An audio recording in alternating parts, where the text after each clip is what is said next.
presentation of Fox Sports. We are the Fourth. We are Detroit. Tigers baseball on Fox Sports Detroit is presented by BAL Tire.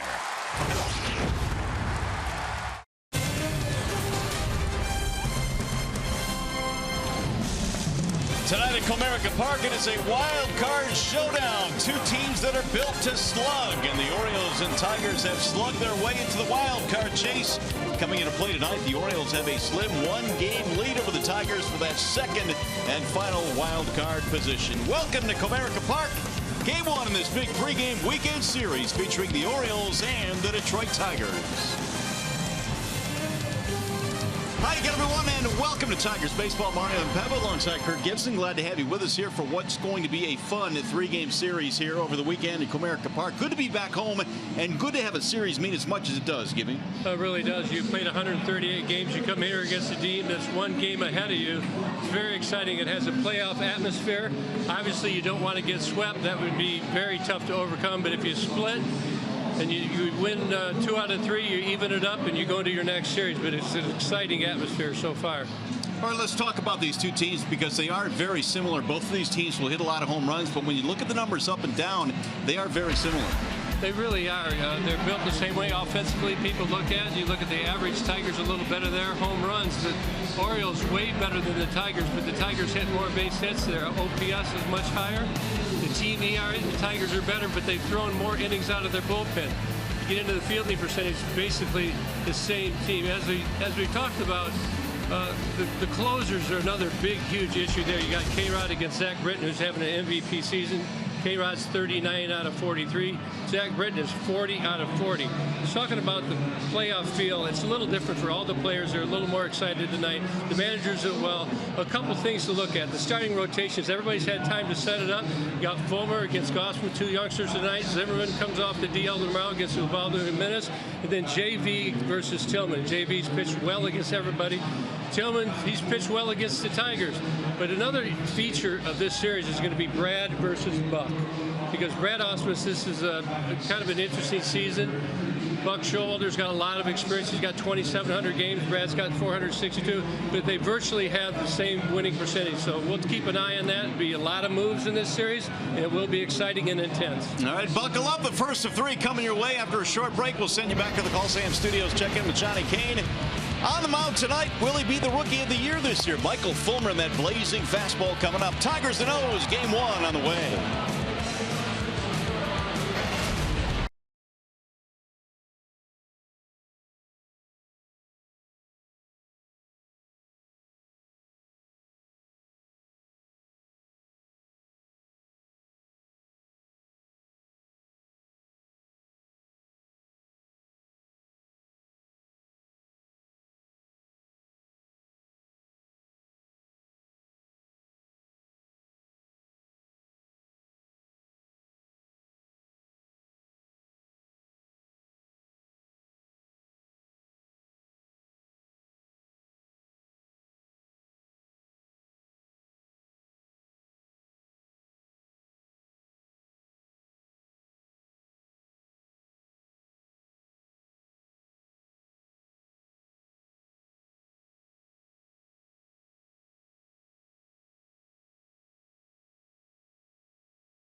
They take the field tonight as they get set to take on the Orioles. Game 1 in this 3-game weekend series. Michael Fulmer will make the start for the Tigers tonight, presented by Family Heating, Cooling, and Electrical.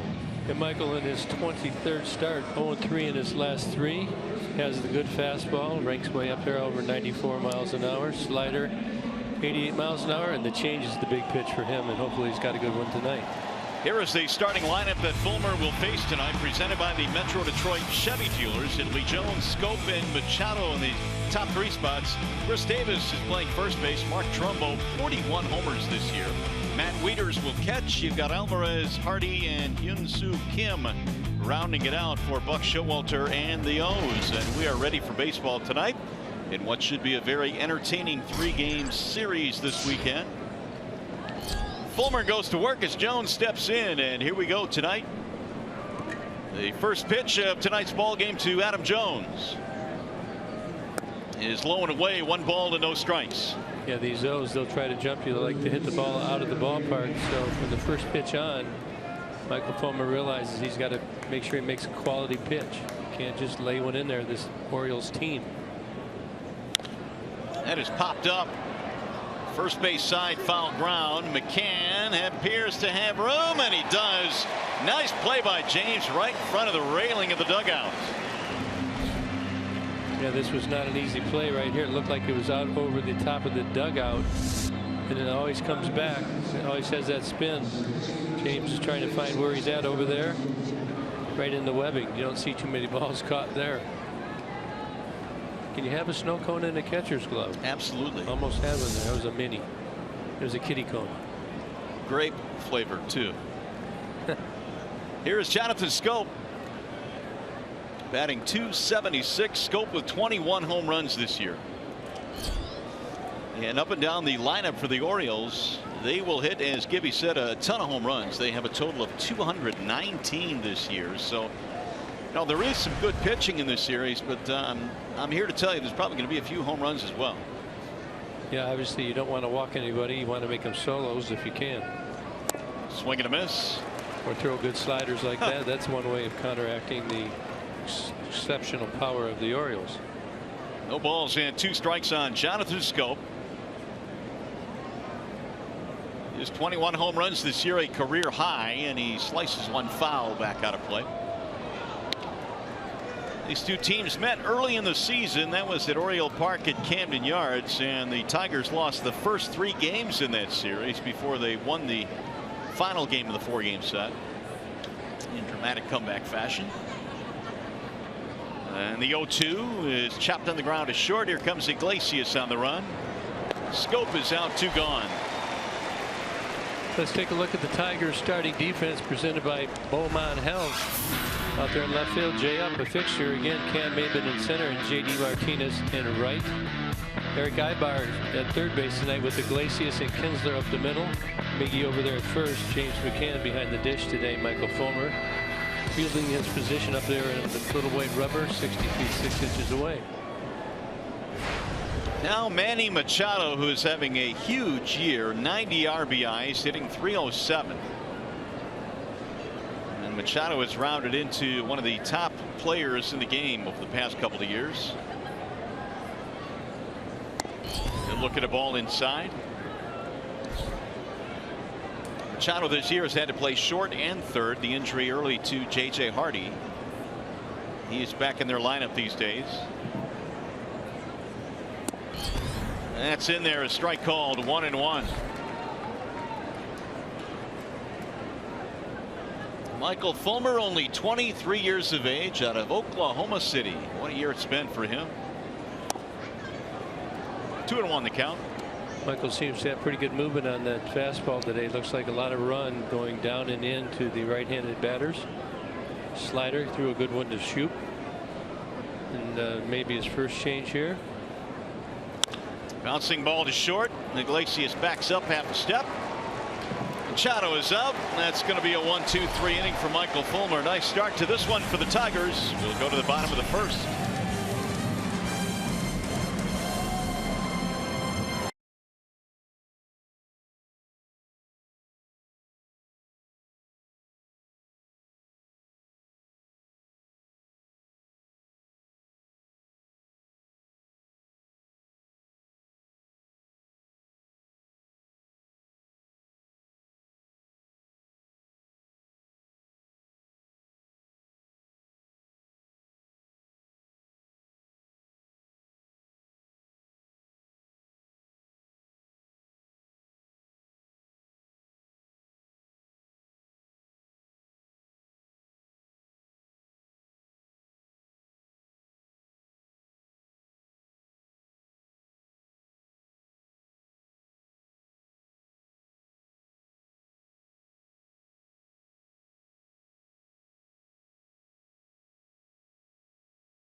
The dugout, the Tigers bat here in the bottom of the first, no score. Tigers starting lineup tonight presented by the Southeast Michigan Ford dealers. It'll be Kinsler, Maben, and Miggy at the top. 7-game hit streak for Cabrera. Victor Martinez DHing, got to get his bat going. JD Martinez in right, Upton is in left, and a bottom three of McCann, Ibar, and Iglesias, and they are facing the right-handed offerings of Kevin Gausman. Kevin Gausman thrown pretty good. 3-0 his last 3. Has not been scored in almost 20 innings. Also throws a hard fastball. His first secondary pitches is split. It's a split changing in the slider. But a couple of youngsters going at it. Very electric arms, and he hasn't been scored on, but the Tigers are going to change that early on in this game, as predicted here. I like your thinking. Kinsler, Maben, and Cabrera here in the first inning, facing the 25-year-old out of Centennial, Colorado. Ian batting .279, is hit safely in his last 7. And Kinsler spins away from a ball inside. Well scouted. You can tell Ian's hit several fastballs on first pitch fastballs to lead off games. Orioles are taking care of that. Make sure that doesn't happen with the first pitch breaking ball. Slammed in the air to center, but straight at Adam Jones, who barely moves. 1 gone. Let's take a look at the starting defense, brought to you by Tim Hortons for the Orioles. Hyun-Soo Kim in left field, Adam Jones in center, Mark Trumbo over there in right, Manny Machado, boy, he's a good one at third base. J.J. Harder, he's a good one too. Hardy, good one at shortstop. Jonathan Scope at second base. Chris Davis, power hitting first baseman over there. Matt Wieters is catching Kevin Gausman. That'll bring up Cameron Maben. .317 batting average for Maben. Did you see the way that Jones caught that fly ball? I didn't pay attention. Kind of just snatched it out of the air off to his left. One-handed action, little flare. Here's the 1-0. He's looking for style points? Apparently so. You liked it or you didn't? Well, it looks good until you drop one of those. But he is a Gold Glove outfielder. Yeah, I think he feels comfortable with it. Here's the 1-1. Little roller foul. 1-2 the count. Cam Maben, after coming back, since he's been struggling at the plate, trying to get that feel back again. Looks like he's a little pull happy. His timing has been disrupted with the time off. Nice hit would do something for that, wouldn't it? Well, this would be a good spot. 1 for his last 13. That's how he fared on the road trip after coming back. Here's the 2-2. Little break low and away. 3 balls and 2 strikes. A couple of young guys on the hill tonight, Fulmer and Gausman, that have very good stuff.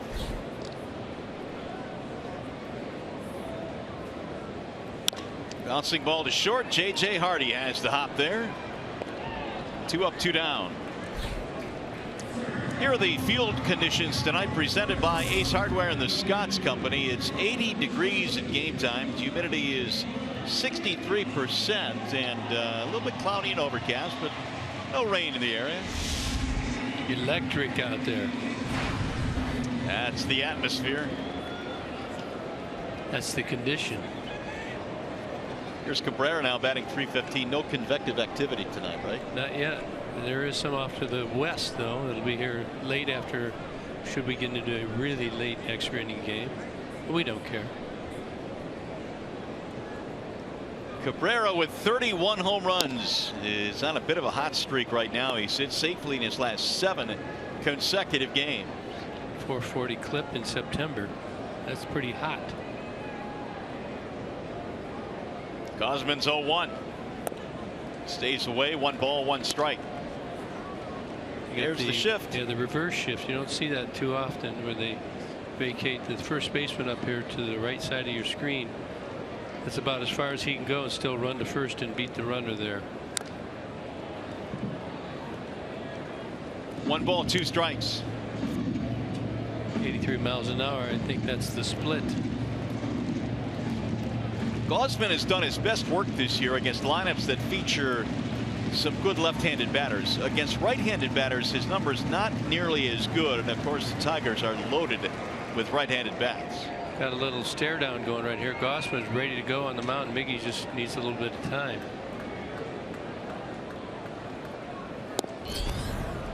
up and in. 2-2 on Cabrera. Miguel had 11 hits on the just completed road trip. Tigers dropped 2 out of 3 to end the trip in steamy Chicago. And he got him on strikes. Cabrera goes down. First strikeout of the ball game for Gausman. Tigers go 1-2-3.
To the top of the second here at Comerica Park. The Orioles in town for a 3-game weekend set. It'll be Chris Davis to lead things off, then Trumbo, then Wieters. Big time shift on against Davis, but he is certainly used to that. Major power. He really likes the ball down, especially down and out over the plate. Can leave it any part of the yard. It'll dive low and away. 1 ball and 1 strike. One of 3 Orioles over 30 home runs. Orioles really haven't had a team that has featured 3 30-homer guys. Here's a wave and a miss. Good pitch there. Got the 2-0 count. Being aggressive. Fulmer throws something off speed. Good location. Gets that strike he needed. Fulmer got him 1-2-3 in the first. Couple of ground balls and a pop-up. And that hit him. So Davis is aboard.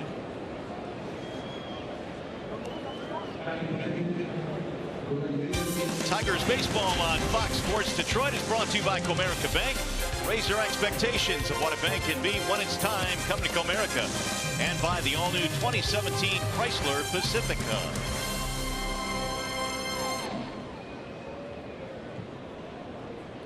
Gorgeous night for baseball here in the Motor City as the Orioles are in town for a 3-game set. Leadoff man on here in the second. And now a guy leading the majors in homers. It's Mark Trumbo. And he looks at a strike. I was talking to Mark Trumbo today. You know what's different? I know when I had him in Arizona, he had a stress fracture in his foot. Never really panned out, but he's been on to Seattle, now to the Orioles. And I just said he just rethought the way that he hit the ball. He started thinking about elevating the ball in a good sense, not like dropping the back shoulder and trying to lift it, but just try to visualize backspinning the ball. And he always tried to go maybe pretty much opposite or say to right center. He said he finally realized he's more of a pull hitter. So now he's thinking more left center. Felt like he was always pushing it the other way. They was, you know, everybody was telling him to do that, but it did not work for him. Bouncing ball left side, cut off at third by Ibar, goes to second. 1. That's going to be a double play. Nicely turned. Ibar, Kinsler, and Cabrera. Well, this is just a good running pitch. Look at the movement on these pitches that Bouncing ball Fulmer left is side, showing cut right off now. the third by Ibar. Running down and in, jams Trumbo. It doesn't run very good. Tigers get 2. Ibar kind of a tricky hop. There's a good feed here to Ian Kinsler. Easily on the first. Ibar playing third base again here tonight. He has not had a whole lot of time at that position. The Tigers have rotated several guys through third base. Hopefully Castellanos on the comeback trail. He is hoping to be back by the middle of this month, which is rapidly approaching. Here's ball 1 to Matt Waiters. 244 this year for Waiters.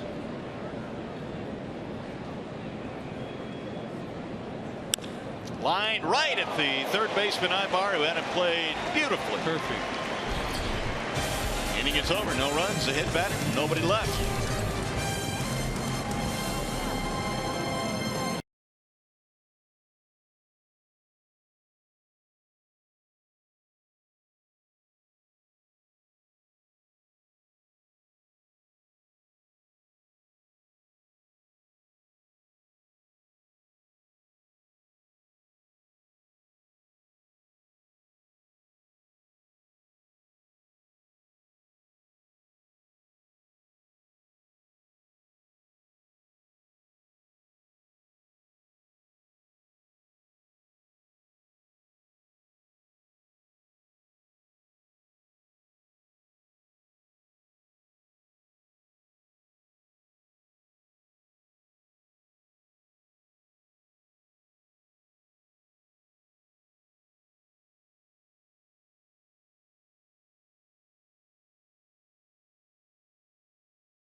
The bottom of the second tonight, MGM Grand Detroit brings you the scouting report on Michael Fulmer and Gausman as well. We want to talk about the average fastball velocity, and these two guys going tonight, man, they can bring it. Yeah, they're right up there. Kansas City has the fireballers in Ventura and Duffy, and then you have Fulmer from Detroit at 94.8 miles an hour.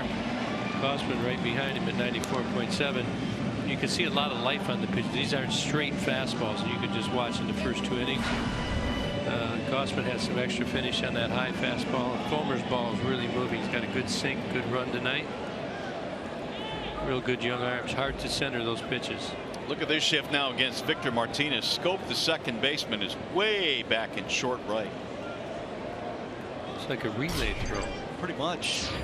Even the shortstop Hardy is back out there. There's a first pitch outside, did not go. Mark Ribbiger instead he held up. Victor Martinez the batter, and he'll take a ball outside. 2-0 the count. Joe West behind the plate. It is Cowboy Joe.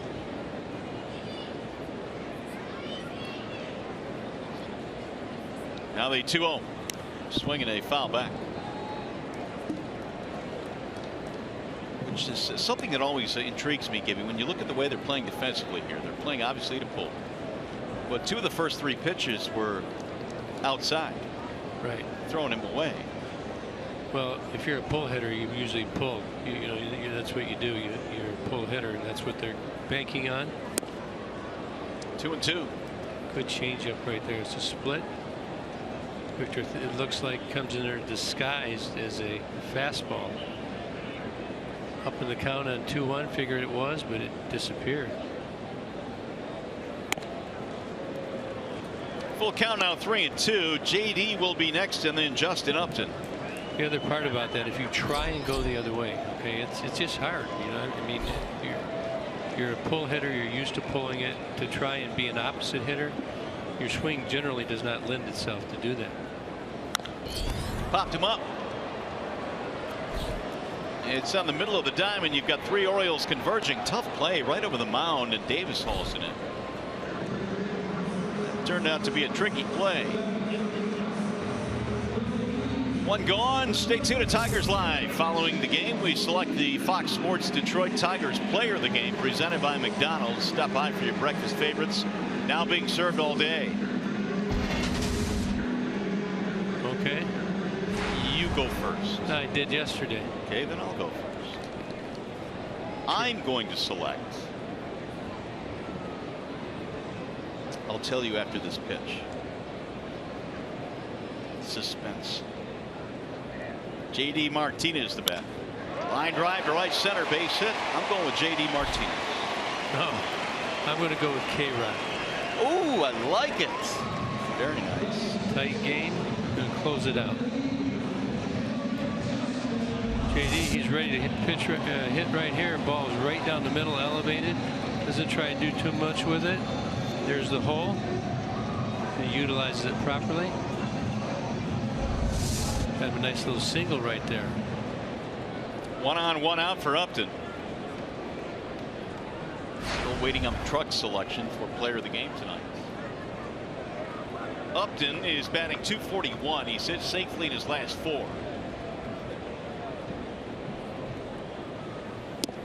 There's a strike on the outer edge. The truck has selected Michael Fulmer. He's a good one. So I thought they'd wait to see what Jay Up did here. We all know he's hitting .333 in September. Been on fire. A lot of big impact hits for the Tigers as of late. I would say so. 5 homers in his last 9 games. Checked it, and he didn't go. Looked pretty good anyway, though, but 10 high. The count goes 1-1. Upton now with 70 RBIs.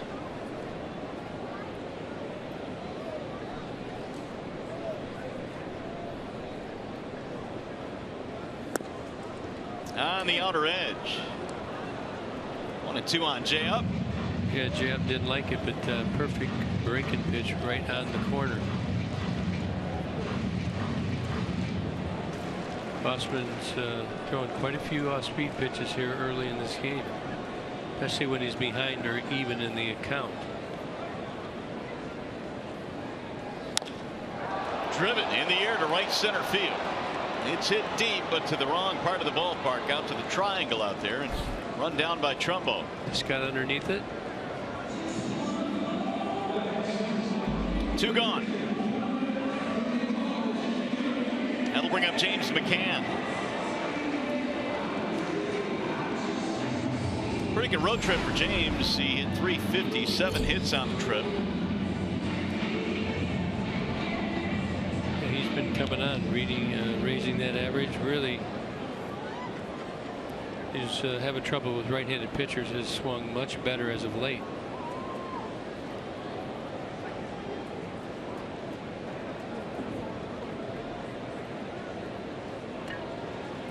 They play McCann to pull as well, opening up the right side of the infield. It'll spin low. 1 ball and no strikes. 25th pitch, 14 of them strikes so far for Kevin Gausman.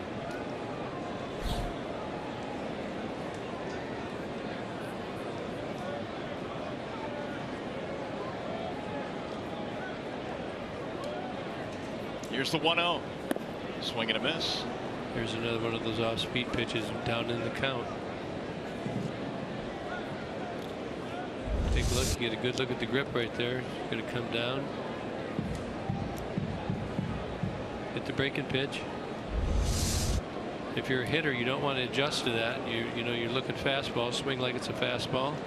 You don't want to adjust and hit a little weak ground ball. Miss it, stay alive. Counts now 1-1, 2 down.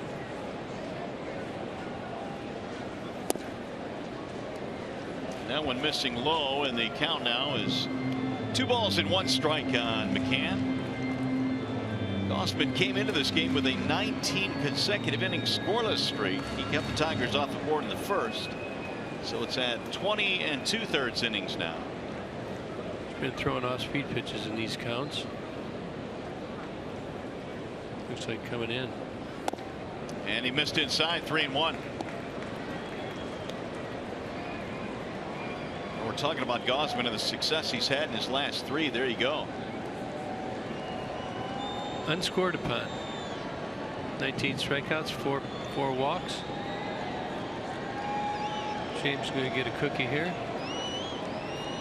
And one swing could change that immediately. It's low ball 4 instead. That'll put 2 men on. Well, we have a moment now. We check in with Kristen Keith. Mario, Orioles starter Kevin Gausman was Baltimore's first-round pick in 2012 out of LSU. Now, Kevin Gausman was born in Colorado, but he and his fiancee consider Baton Rouge their off-season home. They bought a house there 2 years ago, and they've been directly affected by friends and family through the flooding that hit Louisiana a few weeks ago. They're trying to do their part. Kevin started a GoFundMe page with a goal to raise $30,000. He's raised $16,500 so far and is pledged to donate $15,000 in addition to whatever is raised, and said that he hopes that the GoFundMe page is just the beginning. Mario? That is line to right field. It's going to go to the wall and might get 2 runs in. Martinez scores. They're going to stop McCann at third. It'll be a double and an RBI for Eric Ibar, and the Tigers have the lead. There's a good call by Brad Ibar in the lineup tonight, and he gets rewarded. He rewards his teammates by hitting a ball down in the corner. He jumps on this. It's the split finger. You can see the fingers are split. Doesn't do a lot. Stays up, middle in. Ibar's all over that. Down into the line. Mark Trumbo can't cut it off. JD comes in to score. And an RBI for Ibar makes it 1-0 Tigers, his 17th double of the year, and that'll bring up Jose Iglesias. Can on to third. Ibar on second. There's a strike called on Iglesias, and you kind of tip your cap to guys like Gausman who want to take it upon themselves and really kind of get it, Gibby, to help those in need, and that's something that Gausman feels that he has an opportunity to do, and he's helping out the folks in Louisiana. Yeah, excellent, and it takes some of us a longer time to figure that out, but he's had some good guidance and doing good things for those victims down there. 1 ball, 1 strike, so that'll snap the scoreless string for Gausman. At 20 2/3, the RBI double by Ibar does the trick.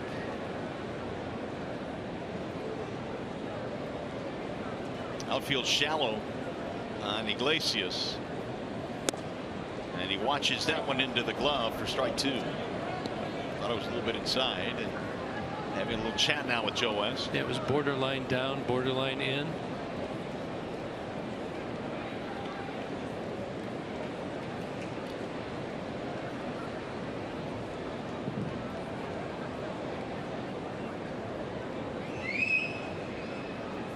Here's the 1-2.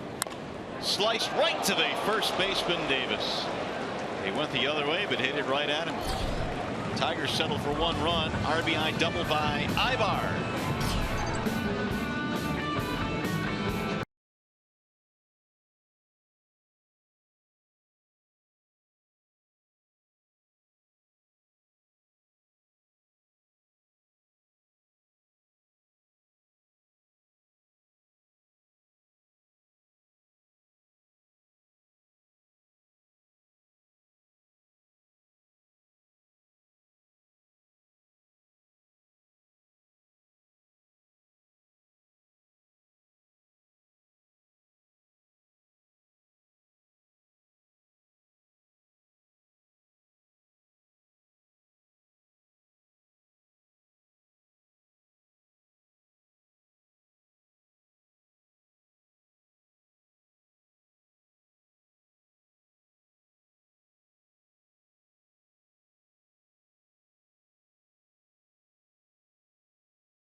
Thanks. Here is how it looks in the East. The Red Sox right now currently leading the way. The Orioles not only looking at the wild card, but also the American League East lead as well.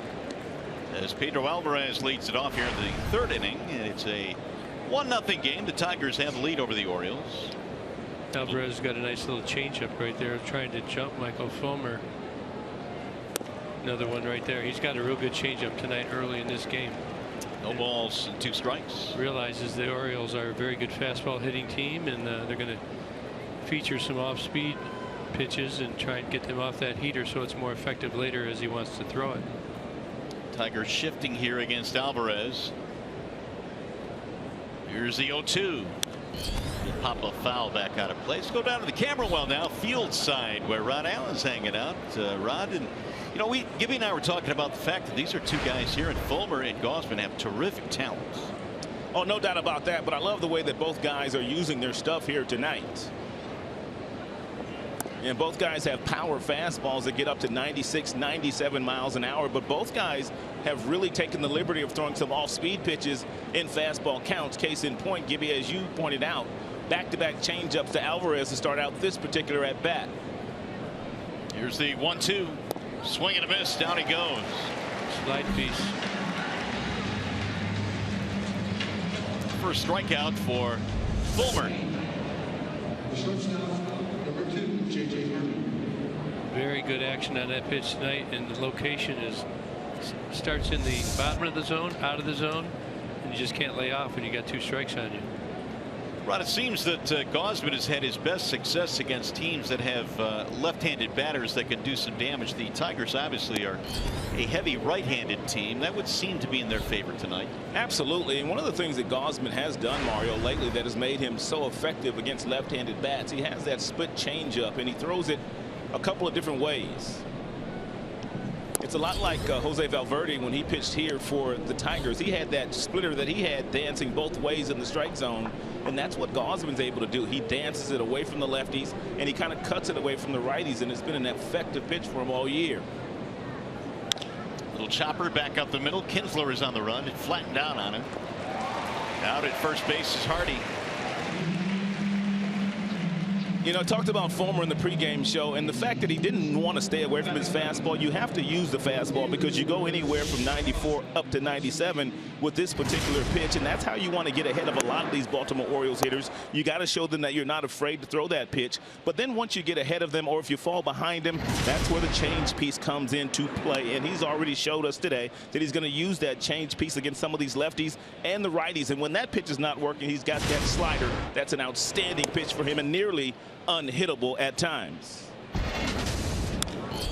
Kim lines one to left field, slicing. That'll go foul. That's a very good piece right there, Rod. It shows exactly the thing about it is you look at everything looks the same to the hitter, and then it's all done right at the end with the fingers, the grip, the pronation versus the supination, and Michael Fulmer has really got good stuff and shown so far tonight.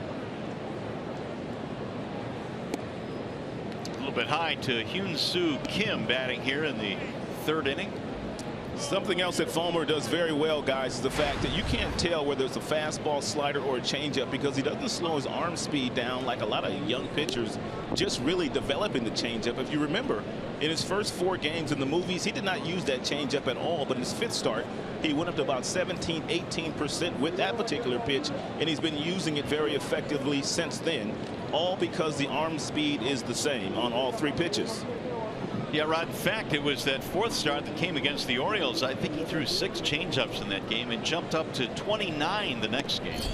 And it's amazing, Gibby, when you look at how he can master a pitch on the fly. Really, in the big leagues, it's been impressive. Well, you know, he was down in the minor leagues. He was the most coveted in the trade for Cespedes. Now we know what the scouts saw, and they talk to a lot of people before they're going to make a trade, and they felt that he was the kind of kid that if they brought him quick, he would adjust quick. He trusted his pitching coach, Rich Doobie, and the results are true so far this year. 3-2 on Kim. He'll shoot one in the air toward left field, backing up and up to the track and to the wall, and Jay Up pulls it in. Well, that thing just kept carrying. Guy's got some pop. Upton goes to the yellow line at the top of the wall to bring it back. And it's a 1-2-3 inning for Michael Fulmer. A little bit of help from Jay Up. Still 1-0 Tigers.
We go to the bottom of the third tonight here at the ballpark. Tigers got an RBI double from Eric Ibar. Kinsler leads it off, which brings us to the Bernstein advantage. Ian Kinsler, career against Gausman. Here are the numbers. Yeah, 5 for 10, pretty good. 2 doubles and some damage and a home run.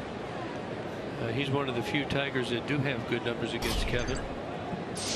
Fly to center field in his first at bat as Gausman goes to work and throws a strike. And Rob, what'd you make of Mr. Kinsler gluing his finger together in Chicago to get back in the lineup? He's a gamer, and you knew that him sitting on the bench was absolutely killing him. And Brad Austin is probably happy to get Kinsler off the bench because he's one of those guys, Gibby, and I'm sure you had guys like this too. If they're not playing, they're absolutely driving you crazy, so they force you to put him back in the lineup.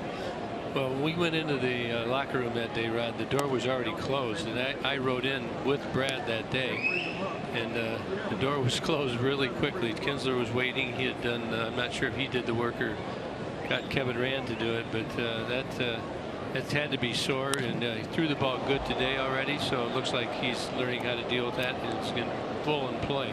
You have a couple of outstanding gamers on the baseball field here today. Their shortstop J.J. Hardy and our second baseman Ian Kinsler.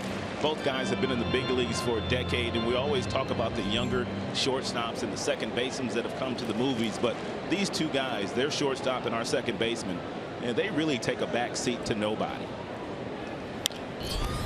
Into shallow center field, it's gonna drop, base hit. Kinsler with a looping leadoff single here in the third.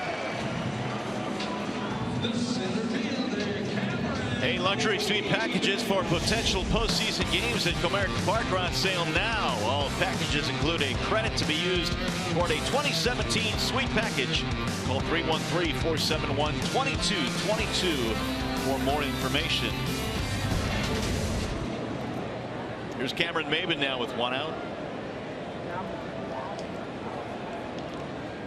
Maybin bounced out to the shortstop in the first inning.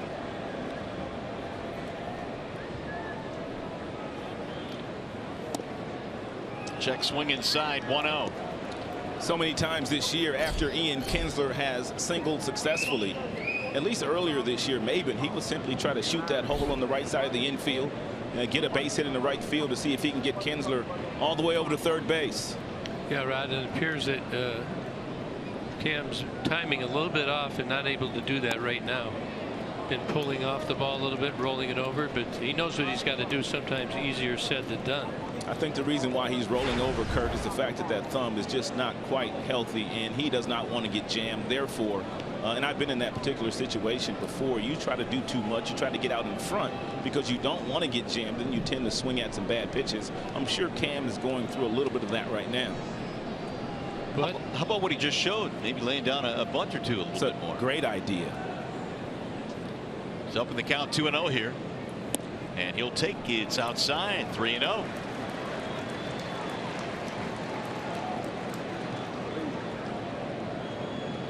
Tigers have a leadoff single from Kinsler here in the third.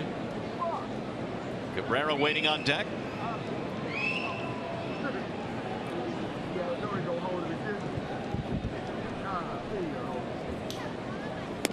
And it's in there, a strike called. If you're thinking about a possible steal regarding some of the Tigers that can run, I was looking at most of the stolen bases against a lot of their pitchers, and they're very low. And Buck Showalter is the stickler for making sure their pitchers get the ball to the plate in about 1-1, 1-2, which makes it impossible to steal with that catcher they have, Matt Wieters. Driven to left center. That ball's going to get down a base hit. Jones over to cut it off. Kinsler is on his way to third, and the throw comes back into second.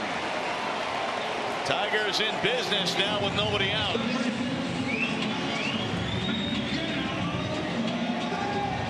That's what you're hoping for right here. Ian Kinsler on the bags and Cam Maven keeping the line moving. You can see the fastball. He gets on the inside part of the plate, gets the barrel on it.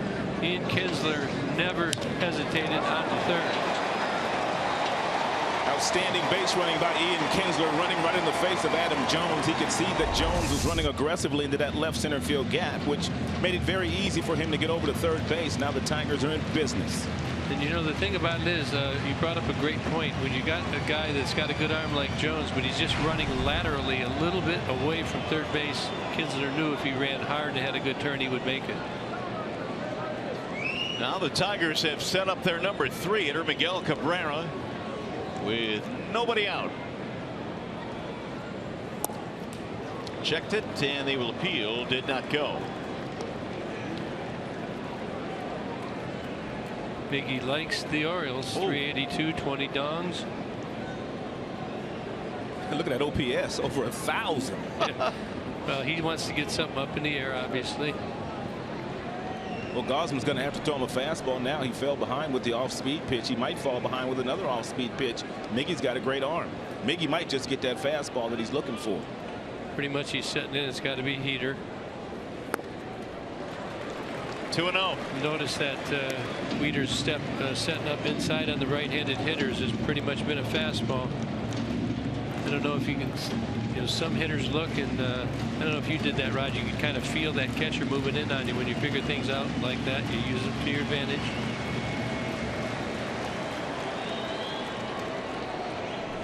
Gausman had his scoreless streak snapped in the second when the Tigers got a run, and now they're looking for more here in the third. And he backed him out of there inside. 3-0. Doesn't look like they want to even face Miggy. Looks like it's almost one of these unintentional intentionals. Well, Miggy more than likely will swing at this 3-0 pitch if he does get a fastball here from Gausman. He is one guy that will not try to do too much with that pitch. He may not get a heater here. A lot of respect. We're going to crowd him with the heater. There he goes inside again. Strike called right at the knees. Cabrera. And 95 with that fastball from Gausman. He can get all the way up to 97, although he has not been there yet tonight. Looked like Miggy was ready to swing but didn't like the area and held up very smartly. Always call this the keyhole. You want to make sure it's in a small area that you can pound it.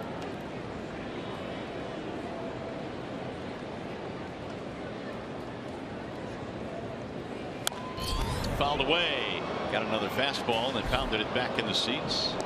Hey, just a reminder as you enjoy a cold one to look forward to Miller Time later in tonight's game, brought to you by Miller Lite.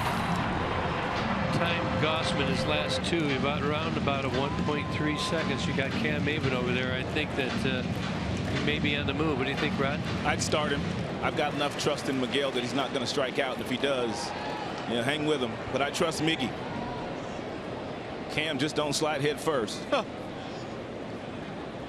Runner holds on 3-2, and it's pounded foul again. Numbers on Gausman now by inning. He's reached 50 already. Had a 1-2-3 first. Tigers got him for a run in the second. Now in great shape here in the third. We'll get the breaking ball. Bouncing ball, foul outside of the bag at third. Miggy almost squeezed it in there, but it hooked foul. This ball was not fouled by much. Looks like it hit something there in the grass and did go foul, though. It looked like it was going to go over the bag. No such luck. Cabrera's about to see the 8th pitch in this at bat. Leadoff singles by Kinsler and Maben.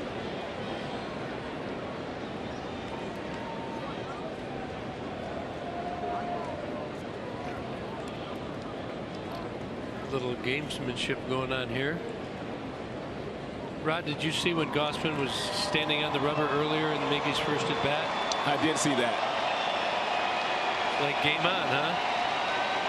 Great weekend of baseball here we're in for, fellas. Again, the 3-2.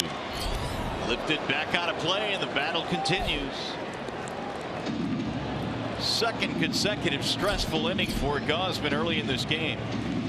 And he's got Miggy here, then he's got Victor, then he's got JD waiting for him, Mario, and he might tire just enough to make a mistake to one of the big guys in this inning. Yeah, that's a good point. There are not many resting spots here in the Tigers starting lineup.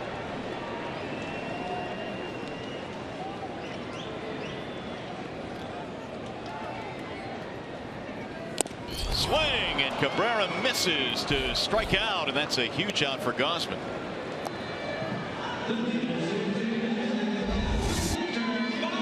Well, it looks like he's got a fastball. It looked like a 4-seam grip. Miggy's got a half protect to get something off speed and just can't catch up. This is 95 miles an hour. Sneaky fast. Little good finish on there. Miggy goes down for the second time tonight via the strikeout, but he'll be back for more.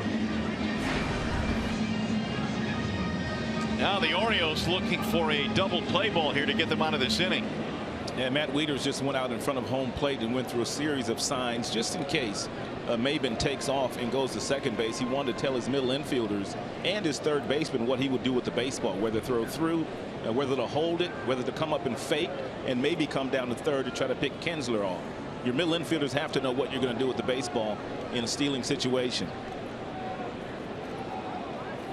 Victor looks at ball one.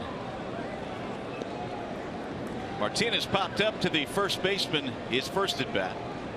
Yeah, Victor's a very smart hitter, and one of the things that Gausman has done early in this game, he's thrown off-speed pitches in fastball counts. We'll see if Victor's sitting on something soft here, and if Gausman leaves it up. I drew that arrow there. If Maben does go, that third baseman's got to deke over to third. That's in the air to shallow right field. Sizing it up as Trumbo.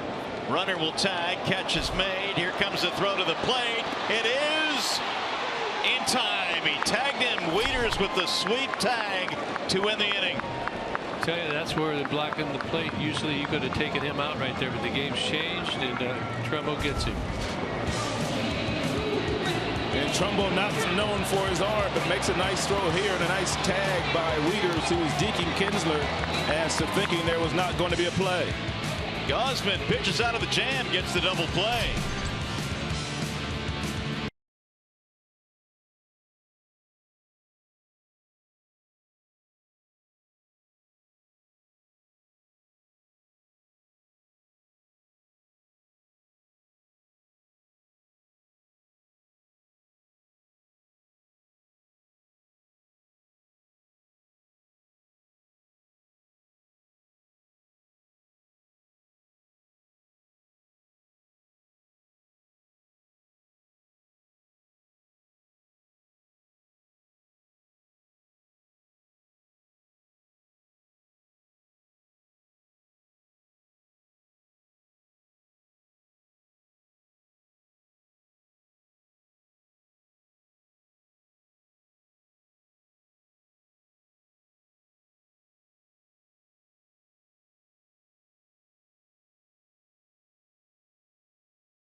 Tigers on top 1-0. Had a golden opportunity in the bottom of the third, but Gausman wiggled out of the jam, and now here come the Orioles facing Michael Fulmer, top of the order.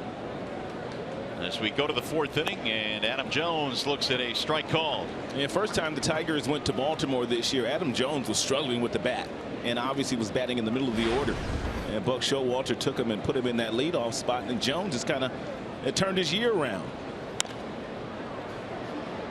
Well, to the tune of 26 home runs, 77 RBIs.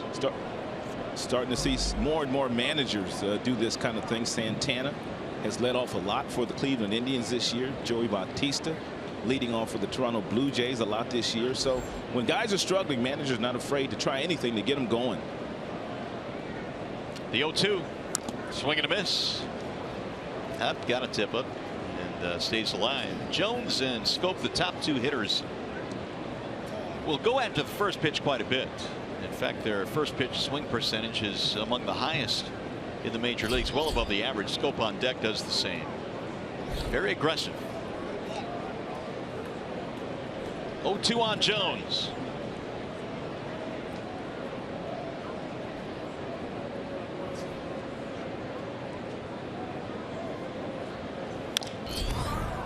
Slowly toward third base.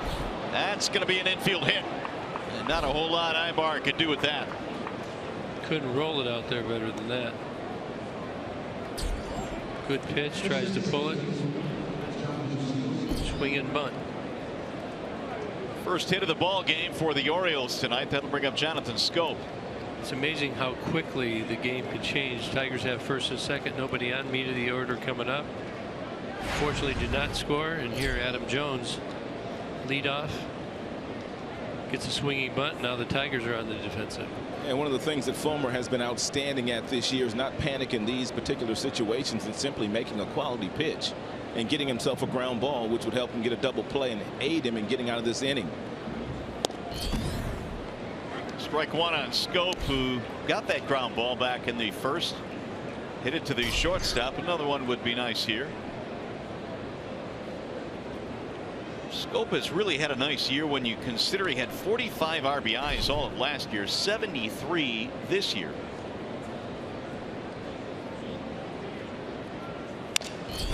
Sawed him off, little roller towards short. Quick throw by Iglesias will get the out at first.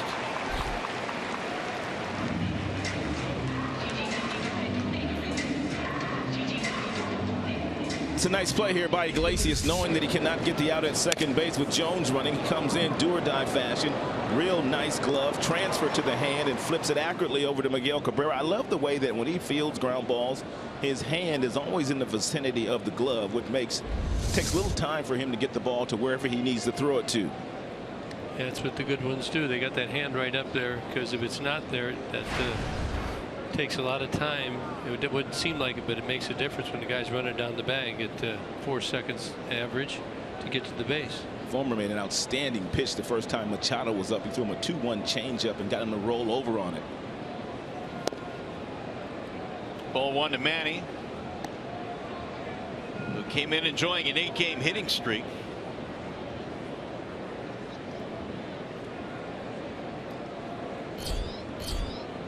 Machado this year 90 RBIs. And he held up there. 2 balls and no strikes. Fulmer's still looking for the ground ball double play. He's well over average, 50%. The major league average around 44% ground ball percentage. So the 2-0 count, you're hoping Machado's got a little bit of aggressiveness in his swing, and you can make a good quality sinker, get some run on it, you get that double play. Oh, you got man on second, my bad. Here's the 2-0, and it's bounced toward third, foul. 2 balls and 1 strike. And Tigers, the way that they're defending Machado, they have Ian Kinsler staying really close to Adam Jones, who's the base runner at second, and Iglesias playing a little bit in the hole at the shortstop position, anticipating that Machado, when he does hit it on the ground, will hit something in that direction. Yeah, they're kind of pinching up the middle a little bit. Ian way up the middle.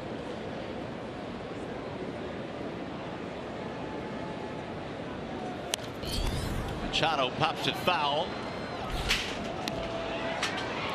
Manny had a real good pitch to hit right there. It was a fastball. It was 95, and it was right down the middle, and Fulmer got away with it. But you can get away with the fastball down the middle when you've got 95 in your back pocket. He did. That was served right up here, by the way. That was just like playing the old right field overhang, Rod. It disappeared on us. It came almost into the booth. Surprise! Mario doesn't want any more in the booth. Yeah, I've had enough, man. Here's the 2-2 fouled straight back. He's going to come back with something off speed here, in my opinion, and get a strikeout. A couple of fastballs at 95, 96. He has that weapon, that slider.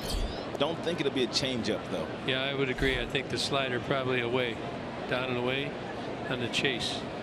Yeah, Manny has shown with 34 home runs and nearly 40 doubles that he can hit good fastballs.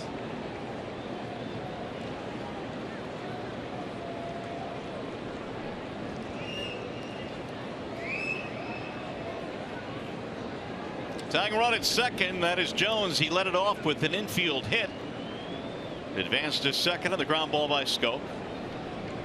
If you're James McCann, you want to make sure you set up late as well. Adam Jones, he's crafty. He's a veteran. He may relay the location. Flared in the air to right field. It's going to be straight at J.D. Martinez. Runner will tag and hold. Perfect pitch. 2 gone now. Major League Baseball on Fox returns Saturday when Chris Bryant and the Central leading Cubs collide with the Astros. Saturday at 12:30 p.m. Eastern on Fox. Or watch it live on Fox Sports Go.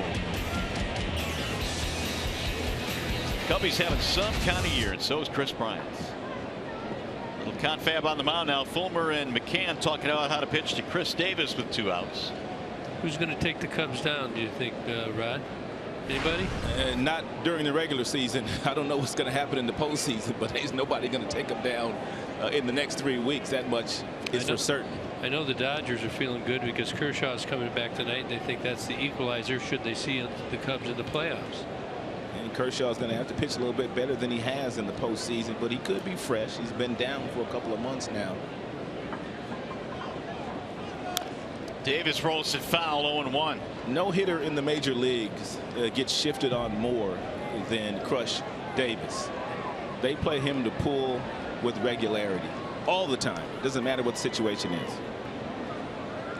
Now, I have seen him. You throw him down and away, he will go oppo on you as well. This guy is very strong. Now, they say Mark Trumbo's stronger than Crush. I'm not sure I believe that.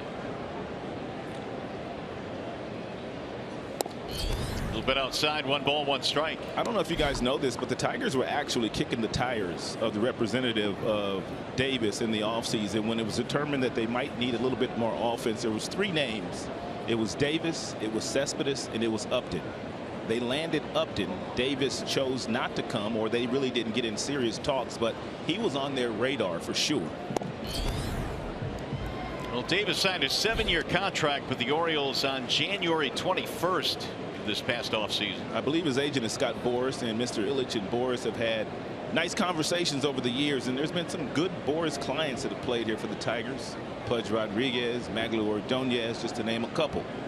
I tell you, the Orioles, they really played a stare down with Davis, though, didn't they? They made him wait a long time before they extended that offer that was doable. Yeah, he never really wanted to go anywhere else. He just wanted to make sure that he was able to maximize whatever he felt like he was owed. Well, there's not a ballpark in the league that can hold Davis, but if I'm Davis, I love hitting at Camden Yards. Yeah, I would agree with that. 1-0. Tigers have the lead. We're in the 4th. Orioles have a man on and 2 men out. Davis takes high, 3-2.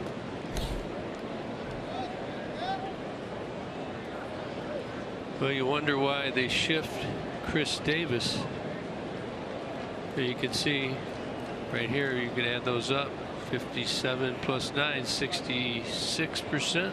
Well, look at you, college graduate. Oh, yeah, that's the quick math by the human calculator. He taught me that.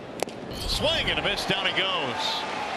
Fulmer comes back to strike out Davis. That'll end the inning. No runs, an infield hit. 1 man left. And Fulmer gets a big strikeout of Chris Davis.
complete as we go to the bottom of the fourth. JD Martinez is our Chevy Silverado most dependable player when you look at guys with at least a 300 average and 80 doubles and 80 homers since the start of 14. Well, there's JD on a list with Mike Trout and Jose Abreu. Yeah, some impressive company there for JD Martinez. Mike Trout, probably the best all-around player in the game, and should be getting a lot more consideration for the MVP this year, but the Angels aren't in contention, so he's not getting a lot of love.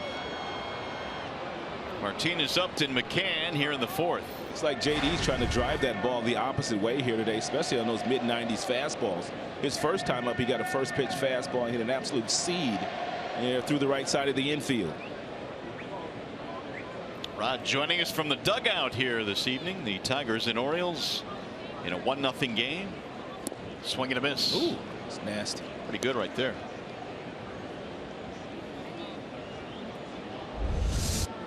It's a breaking ball here, and located beautifully, and down and away from JD at about 78 miles an hour. Took a lot off of that pitch. JD way out front. He's going to have to let it come a little more now. Let it travel. And Mario Gausman, another one of those young starting pitchers that has very little movement, very little moving parts in his delivery. We're starting to see it more and more young guys go to this kind of delivery. Helps them throw a lot more strikes. I'm noticing as well that a lot of the guys that are using this type of delivery home are taller guys. I mean, Gausman is 6'3". You see guys that are 6'4", 6'5". David Price comes to mind. It's a great point. And I don't know if that just if you're taller, it's harder to repeat your delivery or keep the mechanics straight, but this seems to help. 1-2. Whistled foul, back out of play again. Well, a lot of it all starts with your posture and your setup, no matter how tall you are. And then, of course, you got to have your balance point, whether you're a hitter, whether you're a pitcher, doesn't matter what you're doing, whether you're catching behind the plate, you have a good foundation. That sets everything up to duplicate your release. Chopper to third base. Tough play for Machado, who backhands it. And it gets by Davis at first. Backed up by Wieters. They're going to tag him, but he did not try, and it looked like he was going to advance towards second. It's a real nice job here by Machado. He picks the best hop. This ball's got a lot of top spin on it, so he backs up and he gets the Sunday hop. But what he did do is once he threw the ball home, over to first base, he threw flat-footed instead of getting a little momentum going, which would have allowed him to make a better throw. And then Davis couldn't help him out on the other end. It seemed to me like he tried to overthrow that a little bit, Rod. But, you know, guys, ours feel good on a big series like this. Weather's nice, and it looked like he tried to overthrow a little bit. And they also, from that area, they try and one hop it. Good for the first baseman to pick it. Yeah, he was also flat-footed too.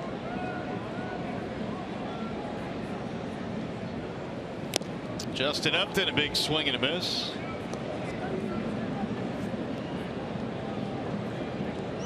Well, you can see Machado second among third basemen with 64 defensive runs saved since 2013. Arenado leads that category with 83, and Arenado is really good. Machado's already won a platinum glove. Gausman with the 0-1.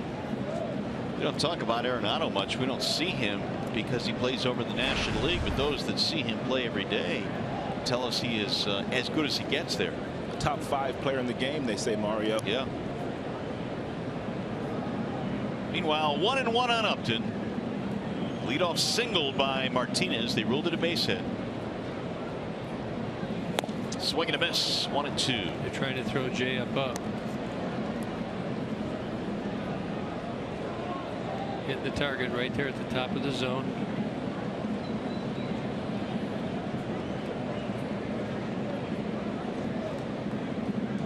Upton with 11 RBIs in 6 games in the month of September.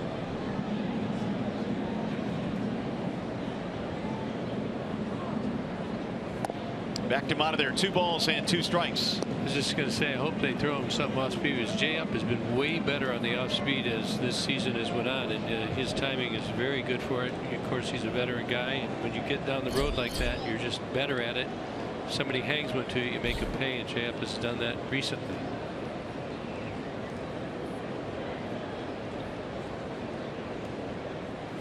swing and a miss, and Upton is out of there. Breaking ball was not a hanger, though. Cam couldn't stay on it, and you see that split finger again. It just comes, there's very little spin on it, just dips straight down, like it's got a parachute on it. And it's got it in the right location. You hope that they leave this belt high. That's starting at the knees and breaking down into the dirt. Jay up is gone. It's a nice job of pitching there by Gausman. He started Jay up with 3 fastballs, all in the mid-90s. Then he came back with a real good changeup, followed up by another off-speed pitch to get the strikeout. Now McCann, who had a base on balls in the second, did not score.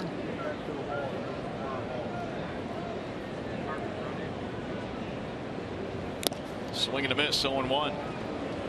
That's Gausman that we know of, the Gausman that we saw in 2014 when he had 5 strikeouts coming out of the bullpen that day in Baltimore. And that was in the postseason. But every time he's gone up against us, he's tried to overpower the Tigers with lots of fastballs. But this is a different Gausman we're seeing here tonight.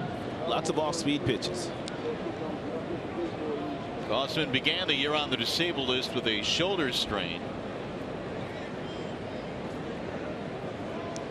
The 0-1. On the outer edge, 0-2.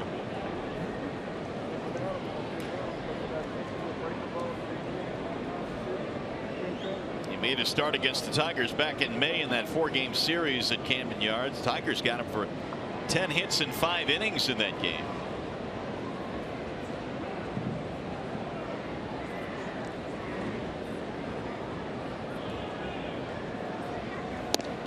Ball stays high, 1-2.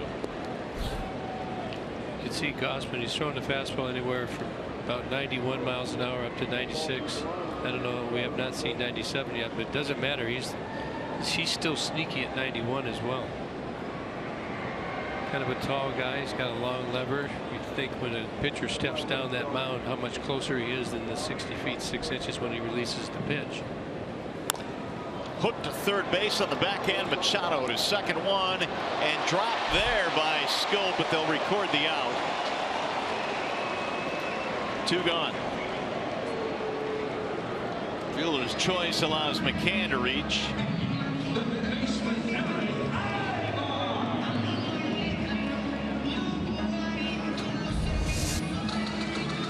It's an outstanding play here by Machado. We talked about how good he is, but take a look at the feed to Jonathan Schoop. You cannot get a better feed than he got there from his third baseman. He just tried to rush the double play turn, therefore dropped the ball.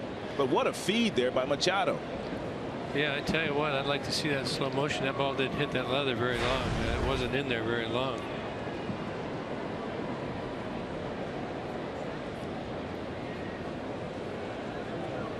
Ibar looks at a strike. Take a look, as Rod said, a good feed right here, but he's trying to be really quick. Flips it out. Yeah, I guess it was in there. Used to be that you had to take, the rule stated you had to take the ball out of your glove, and that would have been deemed a no catch.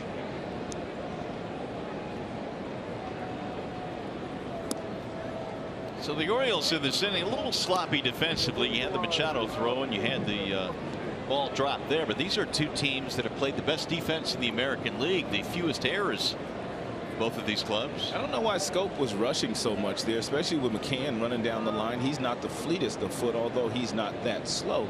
And plus, the base runners these days aren't taking out the second baseman, so he wasn't and shouldn't have been afraid of contact there. Here's the 1-800-CALL-SAM call of the game. It's Eric Ibar back in the 2nd inning. J.D. Martinez on base and gets the double down into the right field corner. Plates J.D. Martinez coming all the way around. The Tigers had a 1-0 lead. Still has the score 1-0 Tigers lead here in the bottom of the 4th.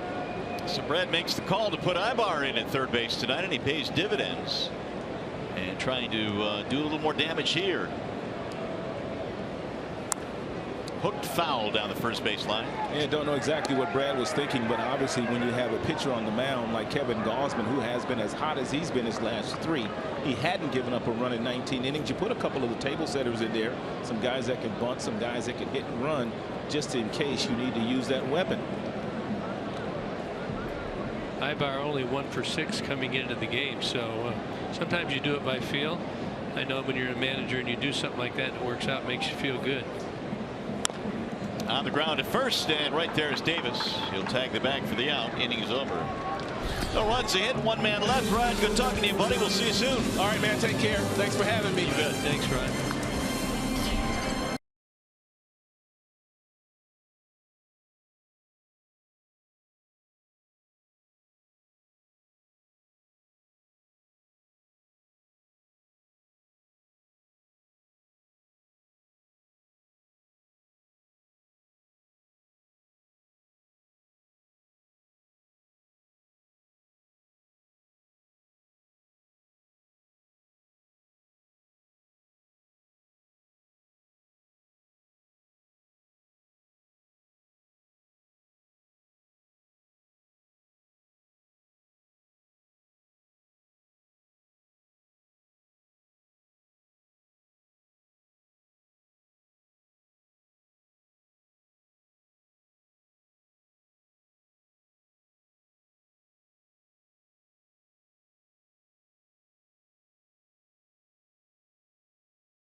Pitching matchup tonight, and we've got one. It's a 1-0 ball game. Tigers are run on 5 hits. Orioles no runs on just 1 infield hit. And Michael Fulmer has looked, well, extremely sharp again here tonight.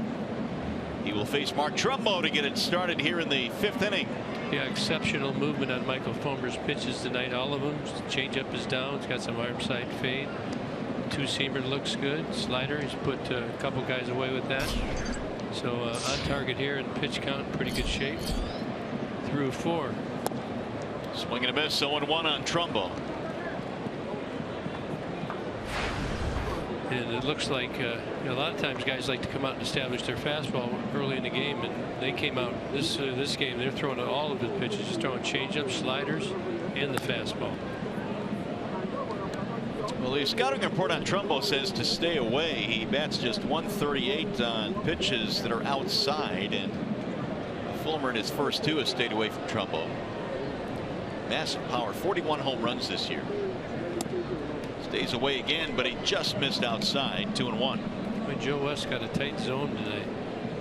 That one right there in the corner just a little bit off. He's not been giving that pitch to Michael Fulmer. Here's the 2-1. 2-2 on Trumbo.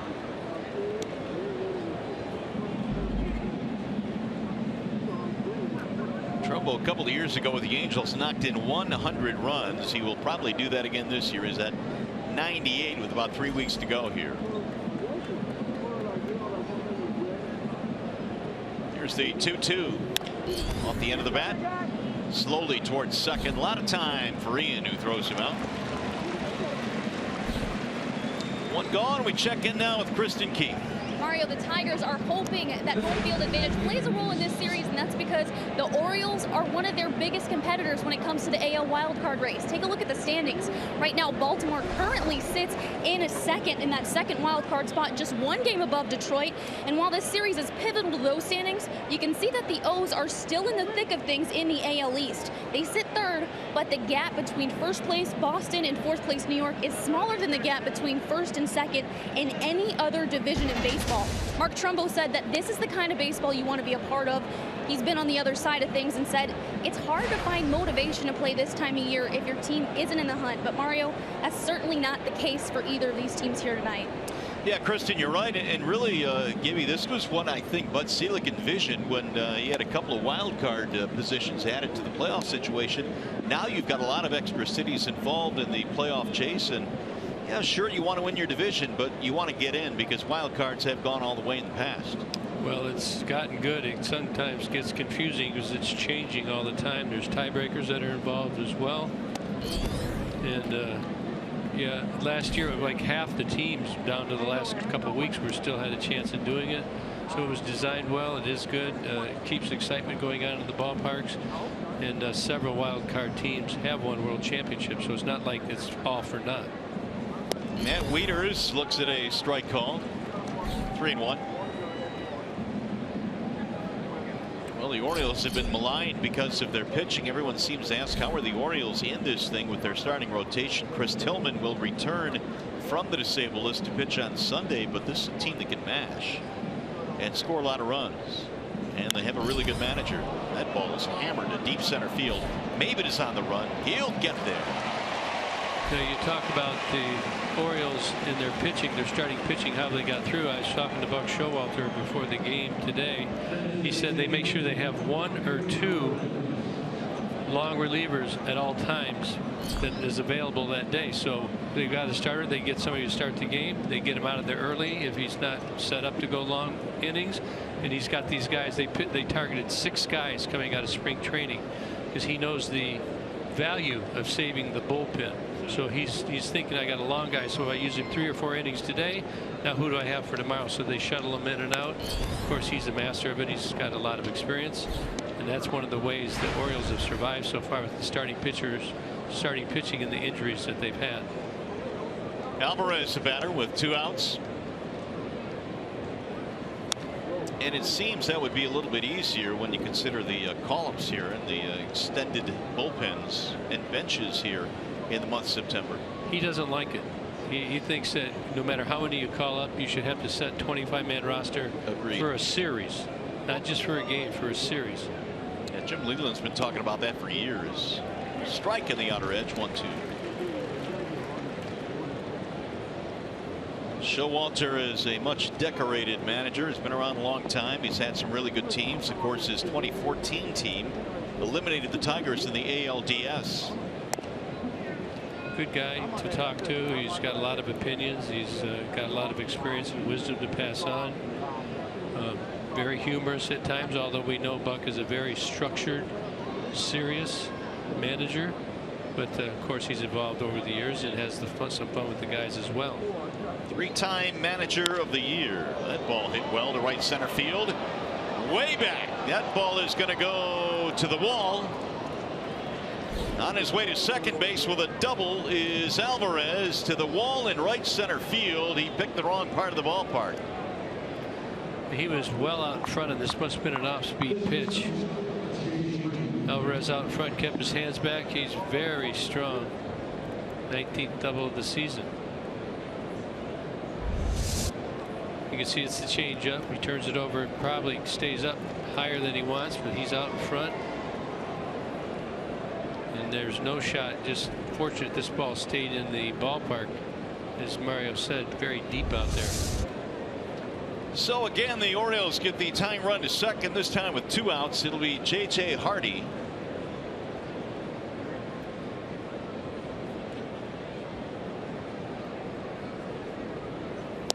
And he'll take strike 1.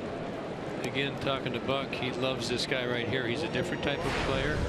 Old school. Rod made the reference earlier about how good he is. Him and Ian Kinsler, a great athlete. Good bloodlines within his family, all athletes, some professionals. And of all the games that get played in the clubhouse, they got ping pong, they've had pool. You know, they have all these games. J.J. Hardy's the guy, the toughest to beat. Now, he's almost the best. They play chess in there right now, almost the best. A guy from Oklahoma is the best. You know who that is? In the Orioles clubhouse? Yeah. I don't. Dylan Bundy. Really? The youngster took him down. He's the only guy that can beat him.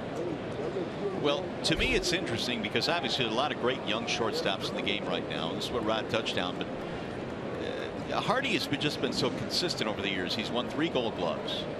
and nobody really talks about J.J. Hardy. If we get a chance, I've watched J.J. Hardy. Most guys are taught to put their glove down and come up and pick the ball. J.J. Hardy is one of the few guys I've watched takes the glove. He starts it high, catches it, and comes down. Now it's much quicker. Really? Yes. Most people are taught glove down, come up, but he has so much skill that he can put the glove up and tag downward. So you catch the ball and you're right on the foot. He's got the quickest tag in the league that I know of. Little chopper back up the middle. Kinsler. That'll take care of Hardy, and that'll take care of the inning. Nothing comes of a 2-out double. They'll strand a man. Tigers baseball tonight. Presented by BAL Tire.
Time now for T-Mobile's greater coverage of baseball. Clayton Kershaw, we're talking about him a little bit earlier, making his first start off the DL tonight against the Marlins.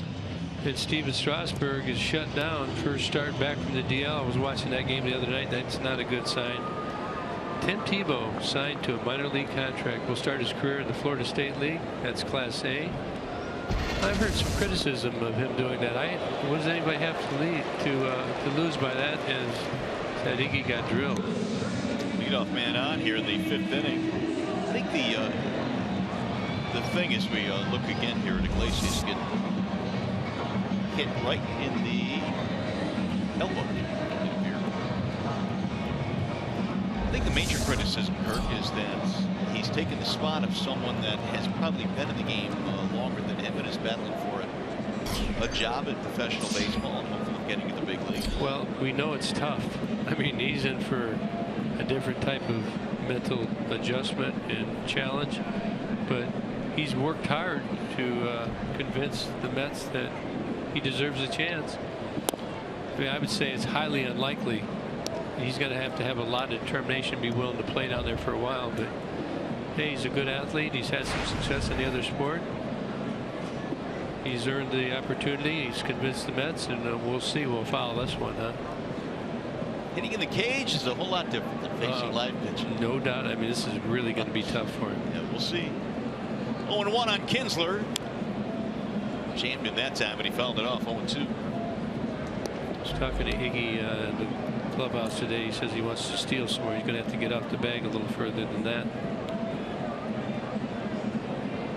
What does Iggy have here? He's got 5. That's it. Caught 3. Had more in spring training.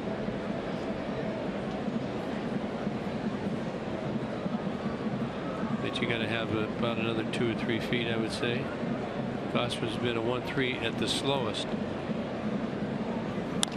Slice to right center base hit. Iglesias hits the back at second. He will go to third, And Kinsler has put runners at first and third now with nobody out. Ian's getting hot again. Yeah, it's good fastball right here. Ian's just staying on the pitch. He's strong. You can see it looks like a two-seamer. Gets down on the label a little bit, but Ian just doesn't try and pull it. You're going to see Iggy at the top of your screen there. He recognizes right away this ball is going to go into right center field, and on to third he goes.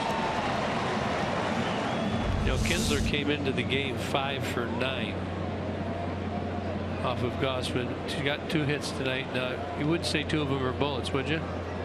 But just one of those that you stay on and you make it happen. It's crazy how sometimes you just own different pitchers around the league, no matter what kind of ball you hit. Yeah, the first one was a blooper to center. Here's Maben looking at ball 1.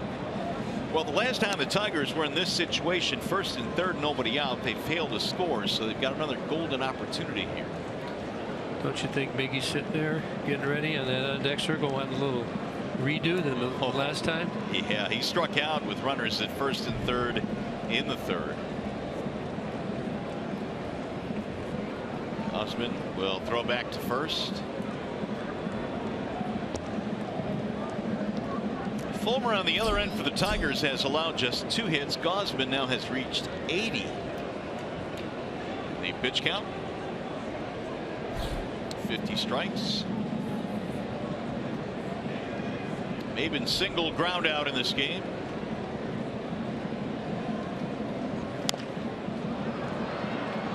One ball, 1 strike. Tigers have been a vastly different team with Maben in the lineup. When he was going really good before injuring that thumb, I mean, he was as good a setup man as anybody in the league, and still battling despite the fact that the thumb has been a bit of an issue, but he's out there and still swinging the bat. Yeah, he wants to play.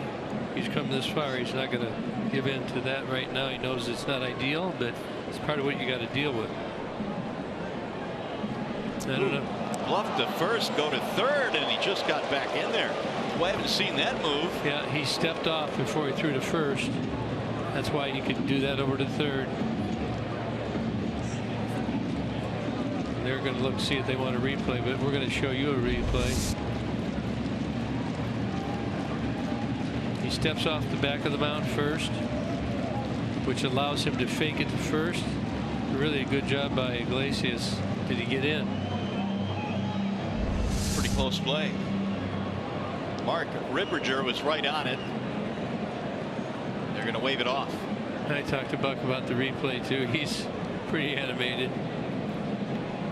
He's not crazy about it. He hasn't had great success. But that's pretty close to play. Nice try by the Orioles. And I'm guessing the Tigers had not seen that on tape yet.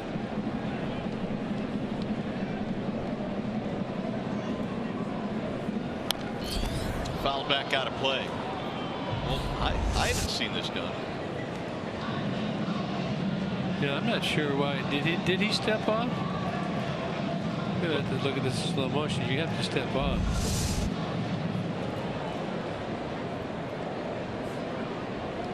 You cannot fake it to first without stepping off the rubber first.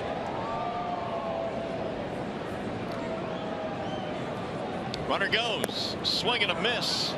They'll throw down to second. Maben is out, but a stolen base for Kinsler.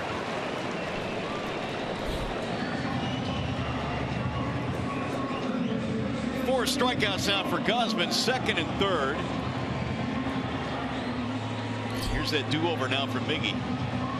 Yeah, I wonder if they're going to pitch to him, but you know, you're the hitter, you're Miggy. You don't know whether they're going to pitch to you or whether they're not going to. They'll probably try and get him to chase. He struck him out 2 times. Gausman has. Maybe he's got a little ill-advised confidence. Miggy would be due.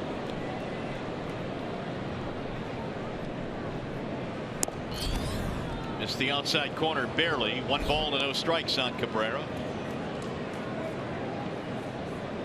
Tigers trying to lengthen their lead here in the 5th. They have 2 on and 1 out.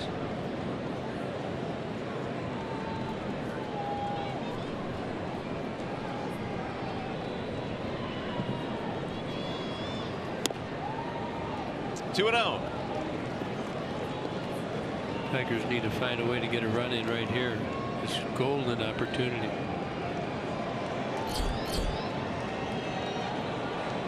Victor Martinez on deck. Yeah, if he goes 3-0, I'm sure that he's going to put him on. It's my way of thinking. They should put him on anyway. The 2-0. High, 3 balls, no strikes. Not sure there's any need in trying to make a mistake here or risky. They're going to put him on. This will turn into an intentional walk. And that's going to load the bases for Victor Martinez. Boo, says the crowd. Let's check in now with Kristen Keith. Hey Mario, it's Pediatric Cancer Awareness Night here at Comerica Park, and I'm joined by Kevin Sharrow and his son, his 5-year-old son Aiden. Kevin, thanks for joining me. Tell me a little bit about yours and Aiden's story. Well, he was diagnosed with acute lymphoblastic leukemia on May 1st of last year, and it's been a fight for this last year, and now he's in remission and in maintenance. Glad to hear you're doing well. You're in remission now. I understand you went to Children's Hospital of Michigan. What does a night like tonight do for your family, and what do you hope a night like tonight accomplishes? It helps a lot with the charisma of Aiden. It really picks up his spirits because there's been a lot of rough days, but it's days like this and opportunities that the Children's Hospital Michigan Foundation provides us that really makes him feel special. You guys got to go on the field before the game. That looked like a lot of fun. Aiden, do you have a favorite Tigers player that you're cheering on tonight? Miguel Cabrera. Miguel Cabrera, that's a good choice. I like that one. All right, guys, thanks for joining me. Y'all enjoy the rest of the game. Mario? All right, Kristen, thanks. Miguel Cabrera. Well, Aiden's going right for the best, isn't he? Yeah, he shows he knows what he's talking about, doesn't he? That sure does. And it's Childhood Cancer Awareness Month. And it was a great scene before the game today where they all the kids lined up with the Tigers and the Orioles for the national anthem. Tigers right now have loaded with 1 out and a 1-0 game. Here's the 0-1 to Victor. In there, 0-2 on Martinez. Victor 0 for 12 lifetime against Gausman, but these are the kind of at-bats that make that wait for that first hit off Gausman worth it.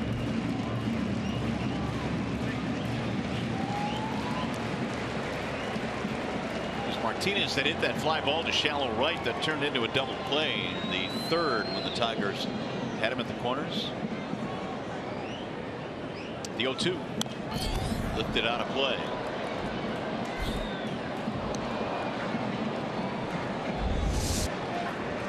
How about this? Aiden had a chance to meet Nick Castellanos before the game. Nick out early doing some early practice and giving back to this young Aiden here before the game. Look at the smiles, huh? That is awesome. Cute kid. Loving every bit of tonight.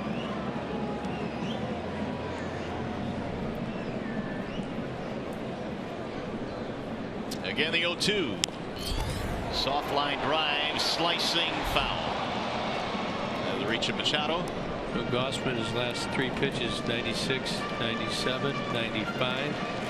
Vmart has got to be careful of that changeup, that split finger.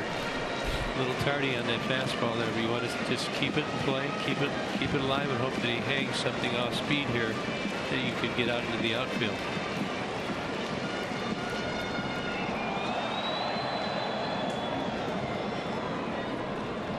Fulmer has allowed only 2 hits in this game. He's spinning another gem.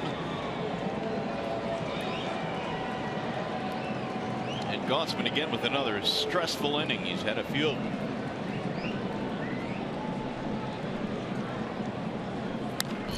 Popped up.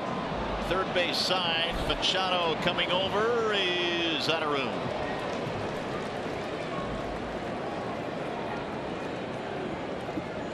Again, Vmart getting the fastball.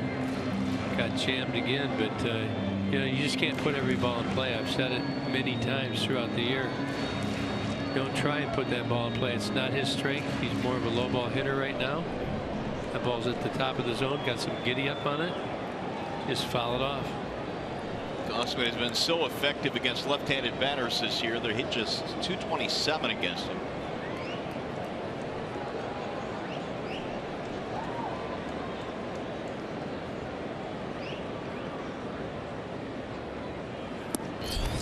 And that one just missed. Where was it? Ooh, that was close. Got a break there, and they got to take care of it. Here's Wieters is having a conversation. Yeah, Joe West has been pretty tight for the pitchers tonight. We were talking about it early. Maybe not caught very good by Wieters. He was set up off the plate. Didn't sell it. Joe West didn't give him the call. That makes a difference, doesn't it? Oh, yeah. Yeah, he was set off way off. It looked like they were trying to miss it off, and he actually threw it on the corner. Swing and a miss. He struck him out. Big strikeout there for Gausman, his 5th. 2 away now. Kid's got good stuff. That's a tough pitch. He threw Beemart all those fastballs, and he comes back with that split finger, it looks like. Yeah, there it is again. Look at the release.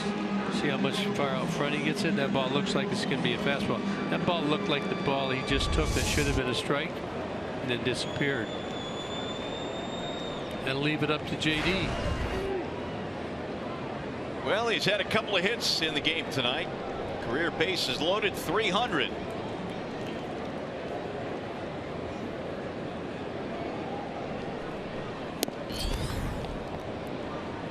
They will peel down at first. He did not go. Nowhere to put him. JD singled and scored in the 2nd. The game's only run so far.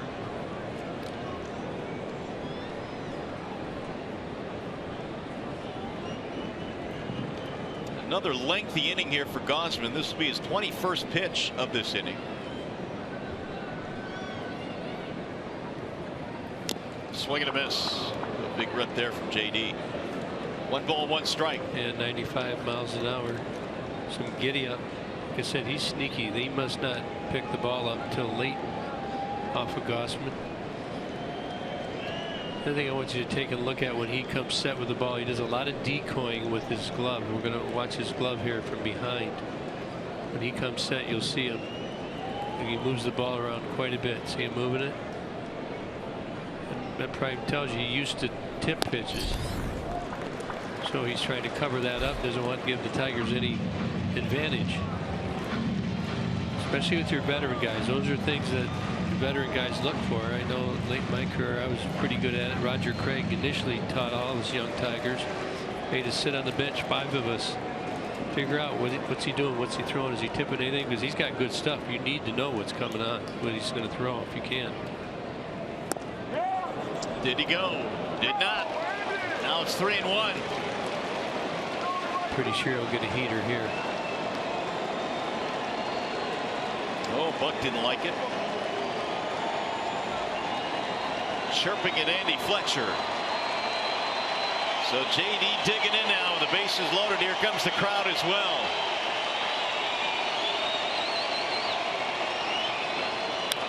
Ground ball, base hit left center field. 1 run scores. Kinsler rounding 3rd. He will score, and JD gets it done. A 2-run single. It's 3-0 Tigers. That's his 3rd hit of the game. Well, JD works him to the 3-1 count. You pretty much know you're going to get the fastball, and he does get it with the bases loaded, and he doesn't miss it. Ball's moving in on him. This ball's a bullet to the left of the shortstop, J.J. Hardy. He and Kinsler, everybody comes in, they score. Tigers get 2 more. And a good buddy Eden's loving it. Tigers have a 3-0 lead. 3rd hit of the game for JD Martinez. And there's action now. Right-hander Tommy Hunter is starting to warm up for the Orioles.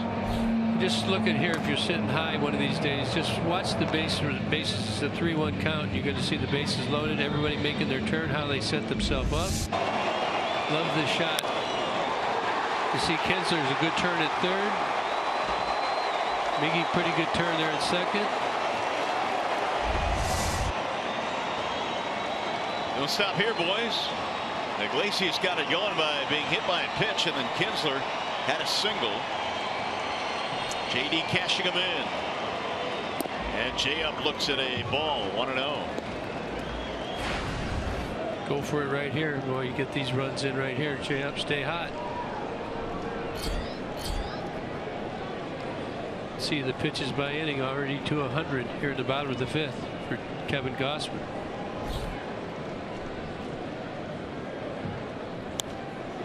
Good rip there by Upton. Fouled it straight back. 1-1. I think that was a split up in his upper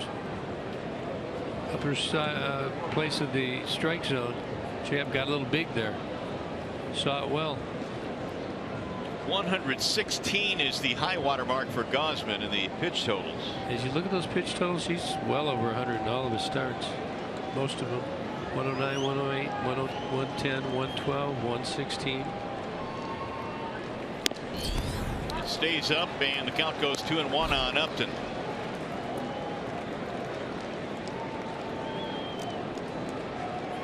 Gausman trying to limit the damage, but a 2-run, 2-out single by J.D. Martinez has made it 3-0 Tigers.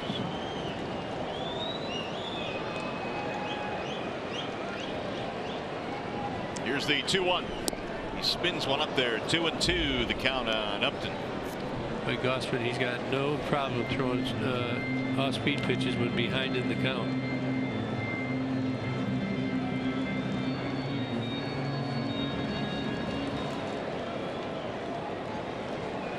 Tigers with a win here tonight, pull even with the Orioles for that second wild card spot.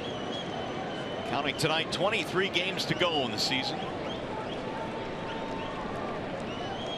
Swing and a miss. He struck him out. Upton is gone, and that will end the inning. 6 strikeouts for Gausman, but a couple of big runs for the Tigers.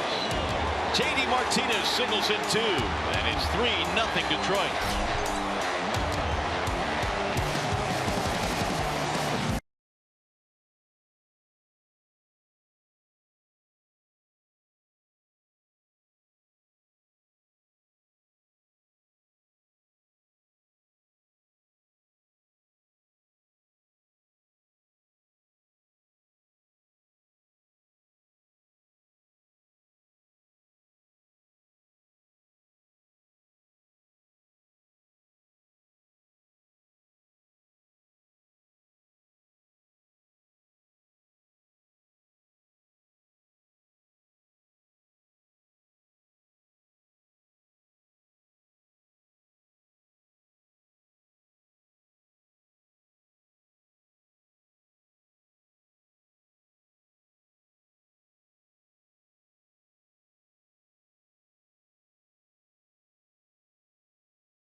Yeah, guys, I don't mind a little help either from the Minnesota Twins. Still doable. J.D. Martinez has had a big night tonight. 3 hits, and he's knocked in a couple of runs.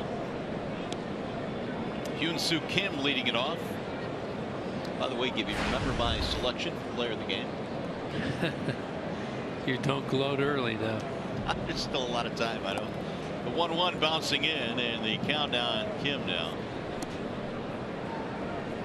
Here are the standings that the guys were talking about back there. Tigers trailing Cleveland by 6. Yeah, the Cleveland, they continue to win. The Tigers lost a couple against the White Sox, so we've dropped back 2 more games. And all of a sudden, we got to pay attention to the Yankees now, which I didn't think was at all possible when they dealt those 2 big bullpen pieces. Yeah, it's pretty amazing actually how well the Yankees have played. Pressure's off them, and it's proof sometimes when you're not in the limelight, you just relax and you play very good baseball, and the Yankees have done that. They're only 4 back of Boston in the division. Kim, in his first at bat, hit a ball to the wall, in fact above the yellow line that Justin Upton went back to the wall and snatched and pulled back what would have been a home run.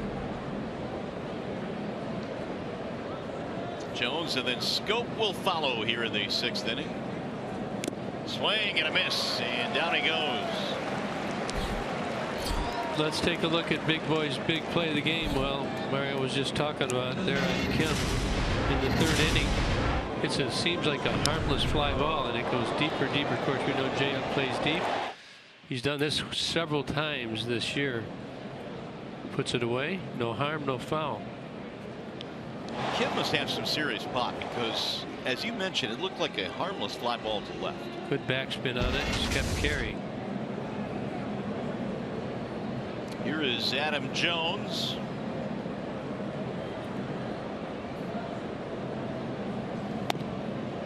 There's a ball high. By the way, Fulmer just passed Jeff Weaver on the Tigers rookie strikeout list. He is now 4th. Here's the 1-0. Over his helmet to the backstop it goes. Another breaking ball got away from him. Let's take a look at our high-speed pitch brought to you by Xfinity. Michael Fulmer, 97 miles an hour today, the high. Only down to 84 for the low. That one there's definitely slipped out. That's what you kind of watch as you get progressed later in the games with any pitcher, especially a young pitcher. I looked at the first breaking ball I threw. That seemed like didn't have much bite, didn't have the sharpness as the earlier ones. Of course, the second one over the head, that's not a good sign either. And here he's 3-0. The heater at 96 sailed outside. Now Brad's let Fulmer go as deep as 112 pitches this year.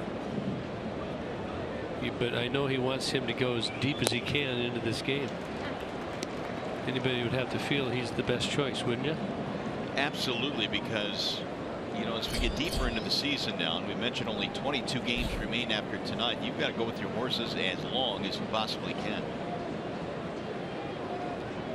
Here's the 3-1 pitch. That'll be ball 4 outside, and so it's a 1-out walk. All Menards brings you the big money encounter.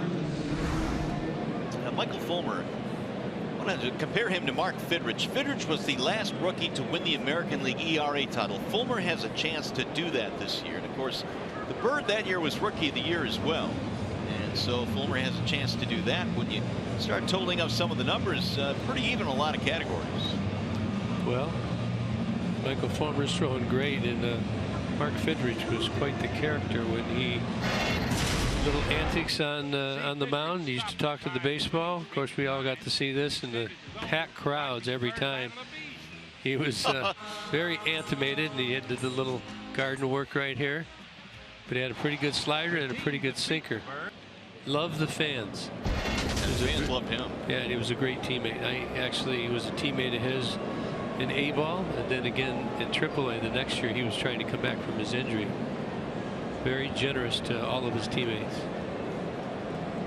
Here's Jonathan Scope. 1 on, 1 out.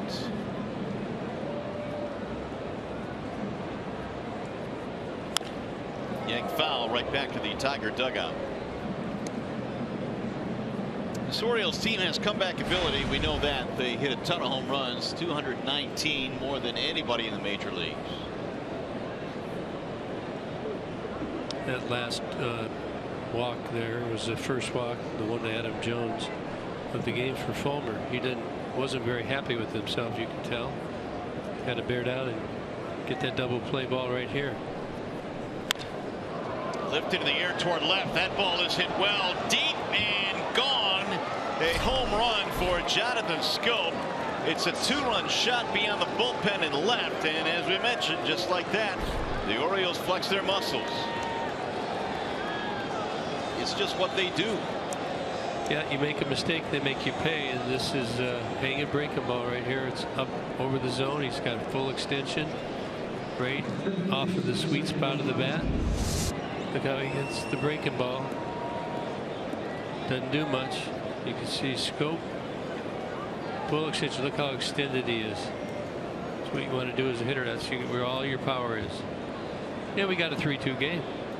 That ball cleared the bullpens. It is number 22 for Scope. 397 feet.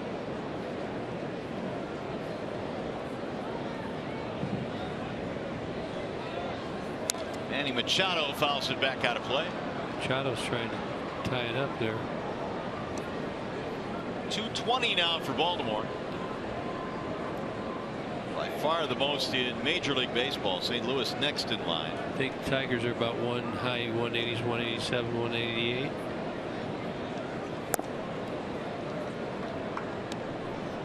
One ball, one strike.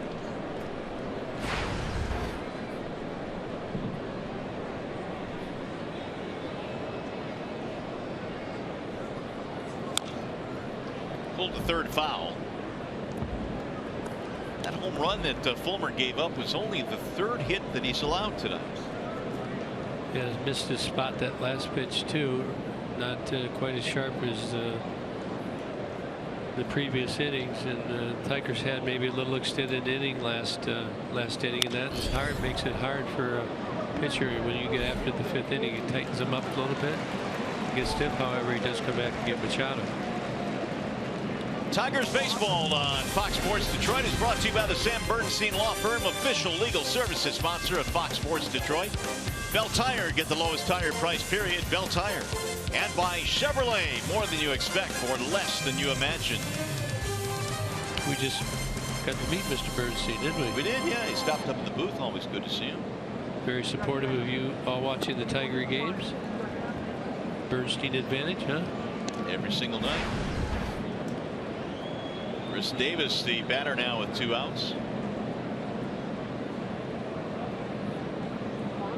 Davis, a strikeout. He's also been hit by a pitch. And a strike on the outer edge. 0-2.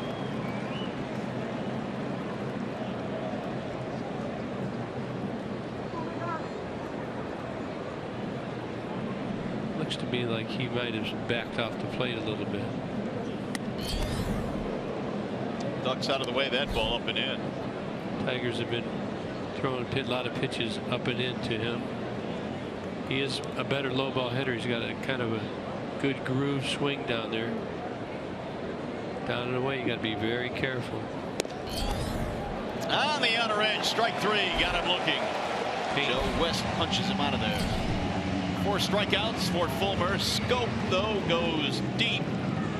2-run shot to tighten it up 3-2.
And the Tigers host the Twins on September 14th, 7:10 p.m. First 5,000 fans receive a James McCann green knit hat courtesy of 97.1 The Ticket. Call 866-66-TIGER or visit tigers.com. Going to need one of those hats to get deep into the postseason. It usually gets a little chilly, although it's been such a warm summer. Summer's over, now a warm fall. Hopefully they'll continue into October. There's a ball to McCann, 1 ball and no strikes. Of course, that feel of the chill in the air just kind of gets you in that playoff mood, doesn't it? Yeah, it does. Unfortunately, the pitchers feel really good for the hitters. It'll bend in for a strike, 1-1. Gausman at 106 pitches. Looks very strong at this point still. Pretty good shot of reaching a season high. We mentioned it's 116. And he threaded the needle there on the outside corner, 1-2. Does a real good job of mixing up his pitches. Can look for the fastball, 1-0, got the breaking ball, 1-1 looking for the breaking ball, got the heater. Now 1-2.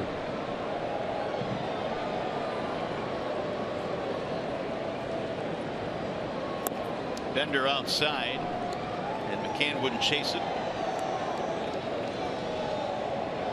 It'll be McCann, Ibar, and Iglesias, the Tigers' bottom 3 here in the 6th. There is action. Michael Givens warming up. He's got a really good arm. That's popped in the air, shallow center field for Adam Jones. 1 gone here in the 6th.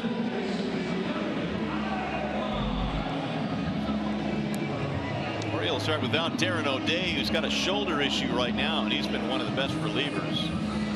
He's been rehabbing on the disabled list. He's back due soon, is he? Maybe even before the end of the series? That's what they say. We'll see. We know Tillman's coming back off the DL. Well, I asked Buck about Tillman. He kind of looked at me and said, well, he's on the DL still. But I said, if you lose the first 2, for sure he's coming back, right? Smiled. 0-1 on Ibar.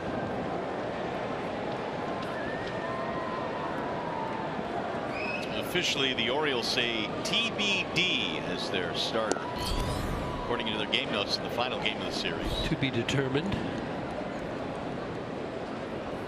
TBD will face Justin Verlander. That's Sunday game. 0-2 on Ibar.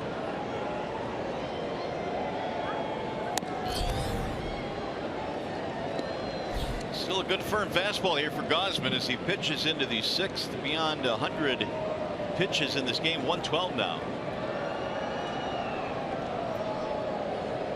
Here comes another heater, and he got the outside corner. Strike 3. Again, when you see guys taking pitches like that, they're guessing. That's how good the Gausman has been throwing tonight. We saw McCann do the same thing on a couple of pitches.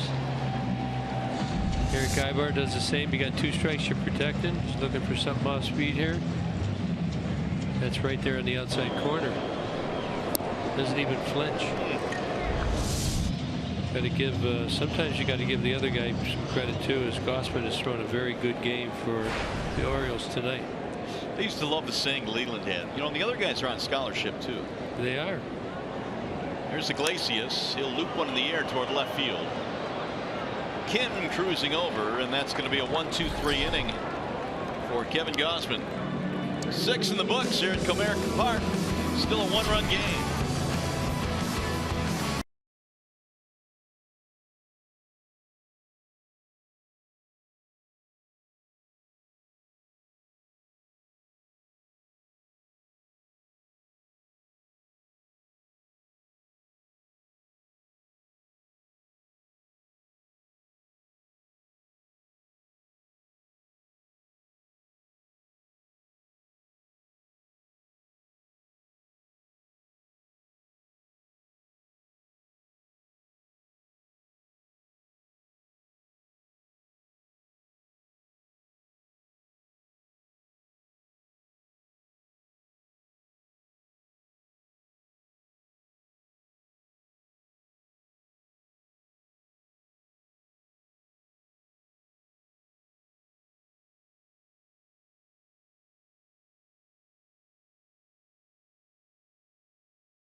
Game summary, the Tigers holding on to a 1-run lead. JD Martinez, big night, 3 for 3, 3 singles, couple of RBIs. What do you think about Fulmer tonight? Fulmer's been outstanding. You can see the numbers right there. 91 pitches, in good shape. And Scope, a 2-run home run in the 6th after a walk. That's really Michael's only mistake, was the walk of Adam Jones, and he gives up the home run.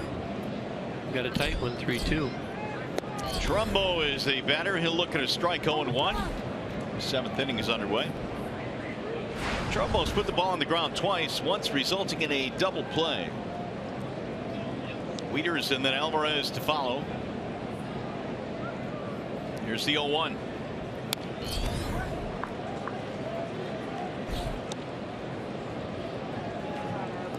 Trumbo leads in home run ratio. As you look at the Tigers pen, it's Ryan and Rondon. Double barrel. Trumbo hits a homer every 12.9 at bats, just ahead of Dozier and his teammate Chris Davis. Here's the 0-2. Just off the plate.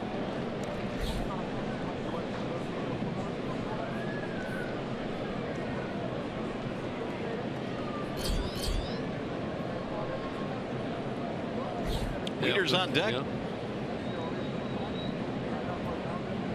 Michael with the 1-2. Bouncing ball slowly to first base, juggled. Still plenty of time with Trumbo running. 1 gone. No panic there by Mickey. Hey, by the way, fans, Fox Sports Detroit's University Days roll right along with the University of Detroit Mercy at Comerica Park. It's on Tuesday, September 13th. Buy a special ticket package to the Tigers Twins game. Get a special edition Tigers cap in Titans colors. To buy tickets or to get more information, tigers.com/UDM. We got Madonna University down here today, right? Saw Kellen Winslow. You remember who that guy is? I do remember Kellen Winslow, yes. He calls me Roomie. Why? Because we were roomies in the Senior Bowl way back in, was it '79? No kidding. Yeah. That's pretty awesome. Here's a slow roller hit to the right side. Iglesias handles it, and an easy out. Wieters is gone. Kellen Winslow, man, he was a player. Yeah, he was tough player. He was impressive. I know when I met him, and went on to watch him have a great NFL career in the Hall of Fame. Big guy, catch the ball. He was one of the first real mobile tight ends, don't you think? Absolutely, I would agree. And he must have, even though it was only, what were you there for, a couple of days? Yeah, he was getting on me about that as I stayed at the Hula Bowl in Hawaii a little after, because I was coming to play baseball, and because I didn't show up, he had to run patterns at wideouts. He still remembers that. Nice. And do a little extra running. I just happened to come down with a little tummy ache there after the game, so I got a couple extra days in Hawaii. Now, why does that not shock me? Well, you know, if you get sick, you get dehydrated, you got to take care of yourself, right? It just happens to be a nice, my first trip to Hawaii, and must have drank some bad water or something. Yeah, must have. Too much salt water. Timing is everything. But we had a good game down there. It was fun, and of course that was my last competitive game of football. A couple backyard flag types, but nothing else. 2-0 was outside, 3-0. How much did you miss football when you got into pro baseball? Not at all? Didn't have time to miss it because it was so hard. It's getting humbled so much. You're going to want to be real careful here with the 3-0 pitch to Alvarez. He will be swinging. Got a lot of power. 3-1. Fulmer did not give in there, and now 3 balls, 1 strike. He's at 100.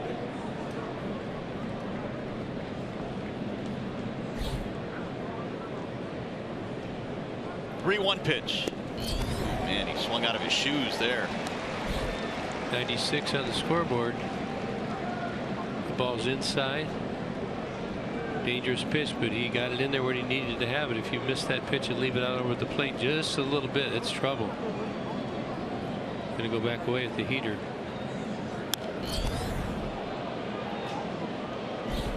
Alvarez, a guy that had a lot of promise with the Pittsburgh Pirates, was a first-round pick of the Pirates, but had a lot of trouble defensively at third base. They moved him to first, and he had trouble defensively there as well. It really started having trouble throwing the ball across the diamond. Then he couldn't catch it at first. Swing and a miss. And Fulmer has a 1-2-3-7. 5 strikeouts for Michael. Coming up, the McLaren Health Plan 7th inning stretch.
Let's take a look at our game summary. The Tigers jump out in the 2nd inning. J.D. Martinez scores on Eric Ibar's double down into the corner. Then J.D. Martinez, a 3-1 count. Tigers have the bases loaded. Scores plate to Iglesias and Kinsler. Then in the 6th inning, after walking Adam Jones, Jonathan Scope puts one into the seats in the left field. A 2-run home run, and that makes it 3-2. That's where we stand.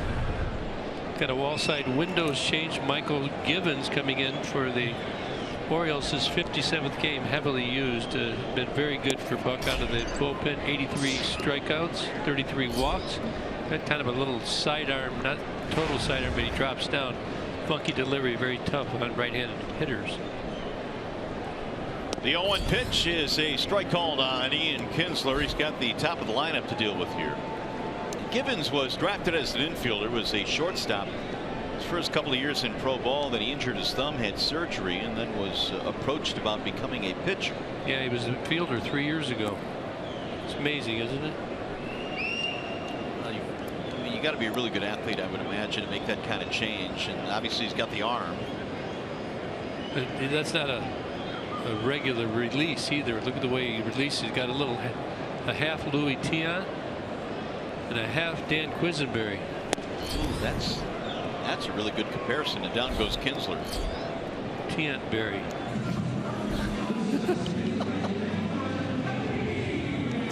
Or should we just make it a T-berry? No, I get a sense there's some imagination running around here with that comment. Here's Cameron Maben coming up. Why do you always go there? I didn't go anywhere. You're the one that brought up having Quisenberry and half Tiant. It's a Tiantberry. I mean T-berry.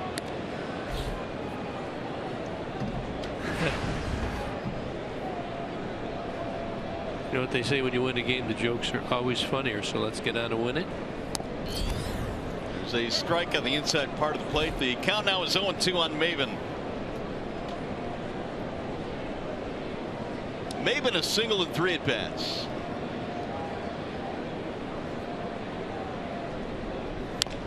Line to right field to get down. Base hit. Cameron with his 2nd hit of the night. 1 on, 1 out. That's what you want to see right there. That's the approach that Rod was talking about earlier in the game.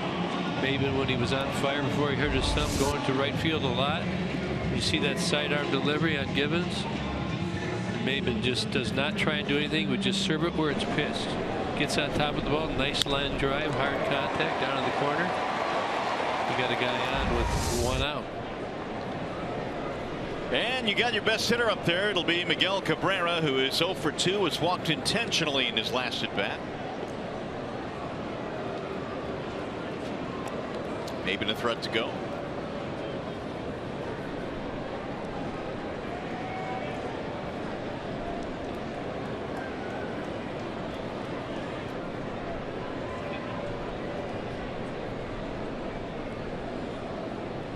Swing and a miss. Upper 90s there from the right-hander Givens.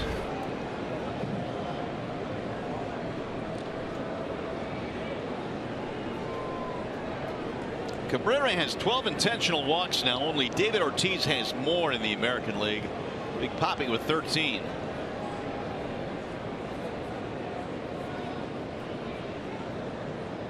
Here's the 0-1. And 0-2.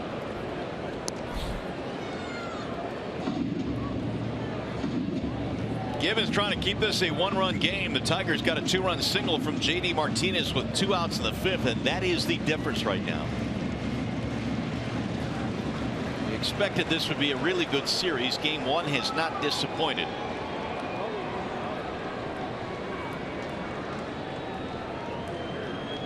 The 0-2. He got a piece of 96 there and sprayed it foul, back out of play. That's an interesting release he's got. You know, we kind of joked a little bit about that, all the motion he's got, but he does give a little turn there. Then that arm comes from behind. It looks like he hides the ball very well, especially to the right-handed hitters. Lefties not as much. Righties absolutely tough. Runner goes, ball high, throw down to second, going to be in time. Maben is out on a picture perfect throw from Matt Wieters.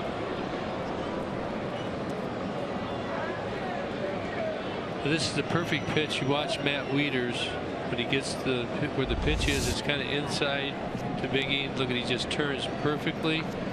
It's in perfect position, right on the money. Gibbons threw about a 1-2 down there to the home plate, gave Wieters a good chance, and feet first slide by Maben. You see the foot right there, blocked by Scope. Wieters came in at 30%. Yeah, I don't think that Cam Maben is real comfortable sliding feet first, but you know, with the way the thumb is, you got to do it. These middle infielders now, they're blocking the bags. More consistency now.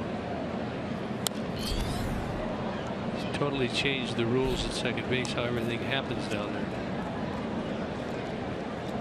So they're empty now with 2 outs. 2-2 on Cabrera.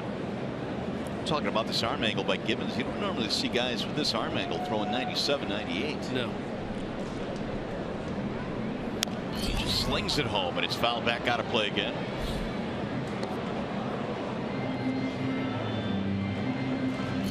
Now it looks like Alex Wilson is heating up.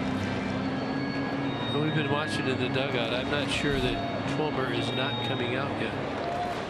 You know, they may give him a few more pitches.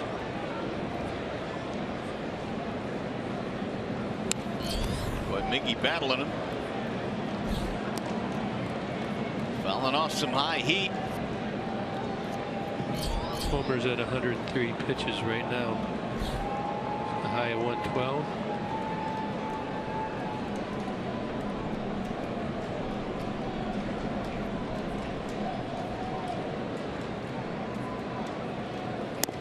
Missed inside, and the count goes to 3-2.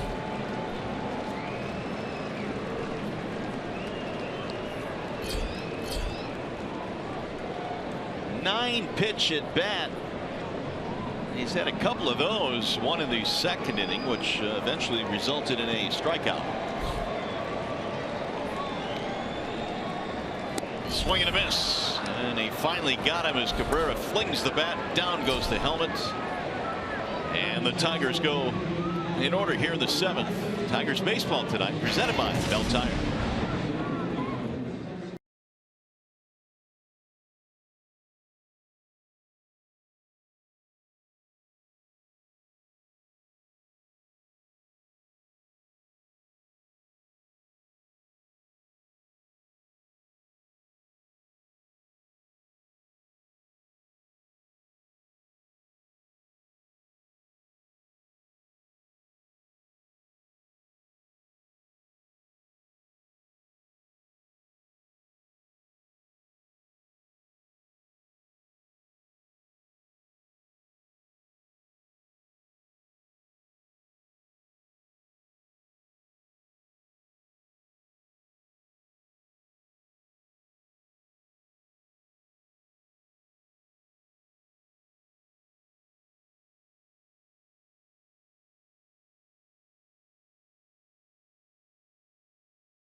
Tigers lead 3-2. Let's take a look at our Bell Tire pitch by pitch. Michael Fulmer, just outstanding. Got the good fastball there. He's got the good changes. Breaking ball as well, but that changeup really diving down away from the left-handed hitters, and the slider. Look at here, when he needed that, he had that too. And Adam Jones, how about the defense? Jay up right here off of Kim. It looks like Michael Fulmer is done for the evening. 7 innings pitched, 3 hits, a couple of runs, a walk, 5 Ks. Continues to impress. Let's take a look at the starter comparison. We talked about it in our open today.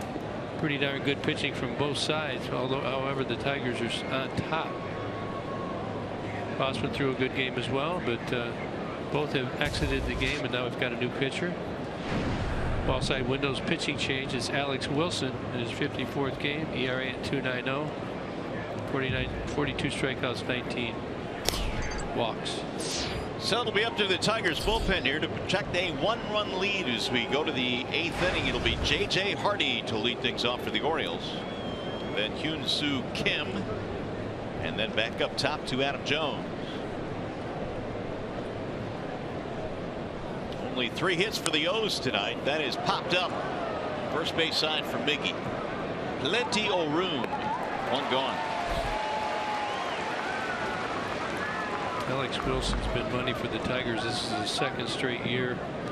Had an off day yesterday. Did pitch an inning on the 7th, but had an off day on the 6th. So he's got to be strong and ready to go.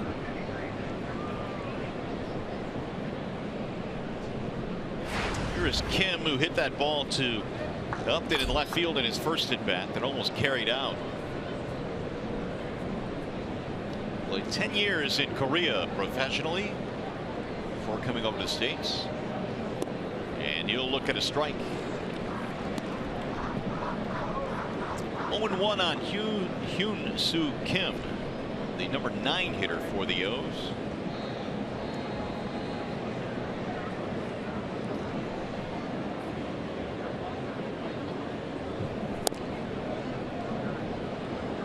Pretty close there, but Joe West would not give him the call. 1-1. That pitch that he hit to left field, Upton cleaned up over the yellow line there, was a pitch down and away. He's got a lot of power. Looks like he's somewhat on the plate, has the ability to dive to get that pitch. Again, lifted in the air to left. This time shallow. Jay up, coming on, stretching out. He dropped it. Kim is on his way to second, and he's in there safely. It'll be a double for Hyun-Soo Kim. Jay up almost made that play. He had a good jump on that ball, really running hard after that. And there's got a little blooper. Looked like he was going to catch it. Just comes up just a little short. And he just barely missed that ball. Looked like initially that he caught it, but Upton coming in hard on that ball. It'll go as a double. So now the Orioles have the tying run in scoring position. They'll bring up the top of the order, and Adam Jones. Michael Bourne looks like is taken over at second base to pinch run. One of the additions that the Orioles have made late in the season to add a little speed to their roster. So Kim is out of the game. Bourne is at second. Here is Adam Jones.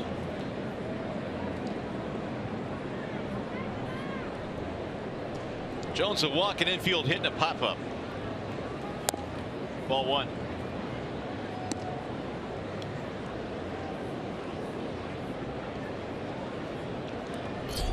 Lefty Kyle Ryan warming up in the Motor City bullpen.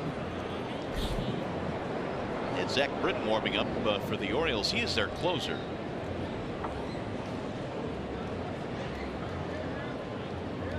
Now the 1-0 pitch. Line drive to left. That's going to get down a base hit, and it's going to tie the game. Jones rounding the bag will pull in with a single. Bourne scores, and now it's 3-3.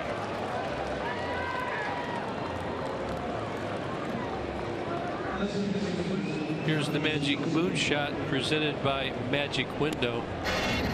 Jonathan Scope in the 6th inning after the walk to Adam Jones.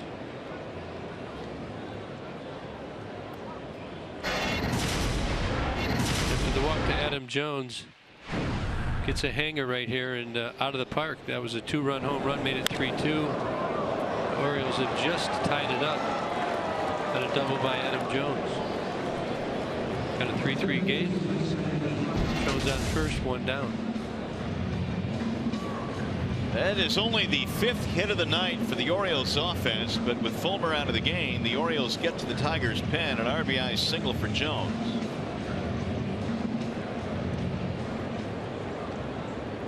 Now Scope stepping in.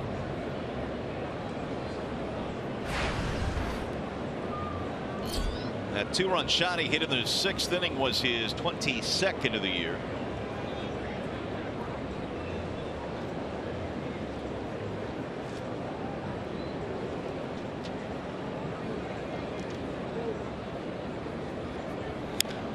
Pulled to third, foul. You can tell that Fulmer had great stuff. Just looking at the Orioles swings a little differently this time around with Fulmer gone. He had exceptional stuff, shut him down. Only allowed 3 hits. 2 hits already in the 3rd of an inning here in the 8th for the Orioles. Shane Green has joined Kyle Ryan in the bullpen.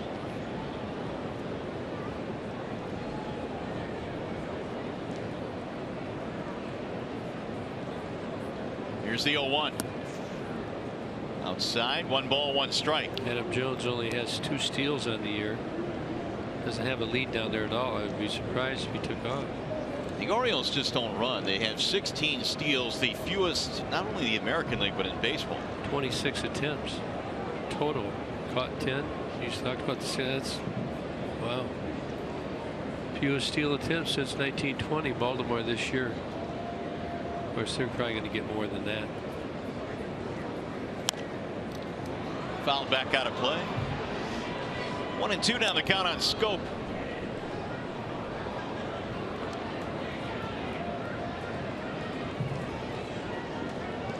How about a double play?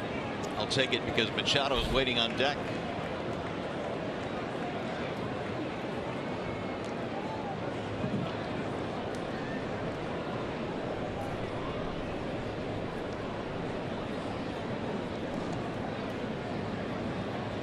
Now the 1-2.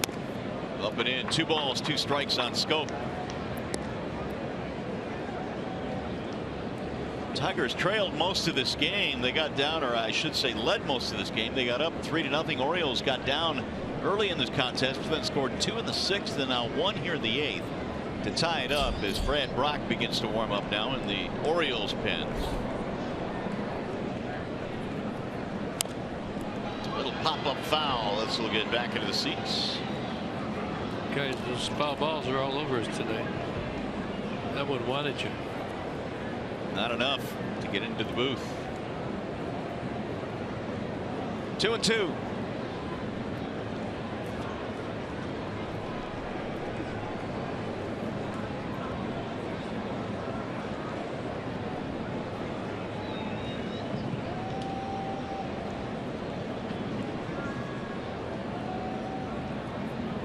Swing and a miss. He dusted him up and out of the strike zone. Scope is out of there. 2 gone now.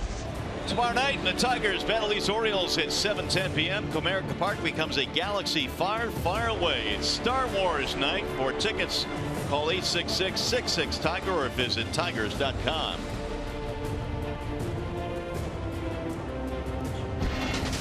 Now Machado with 2 outs.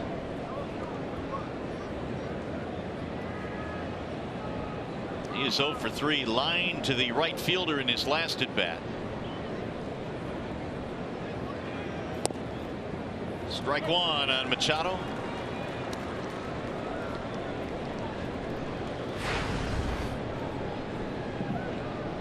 Fulmer goes 7 tonight. Wilson comes on here in the 8th, gives up a double to Kim.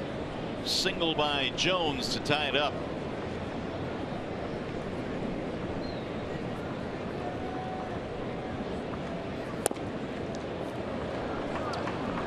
What was that? Yeah, he just has not called that pitch on the edges up or down all game for either pitcher.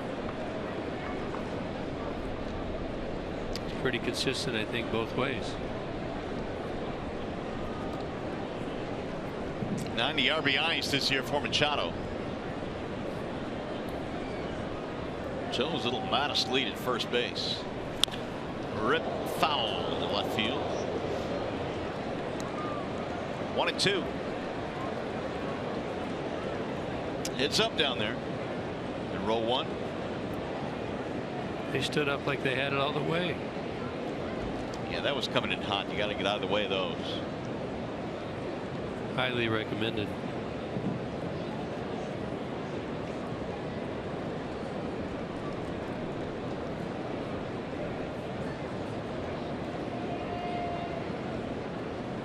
Now Wilson ready with the 1-2.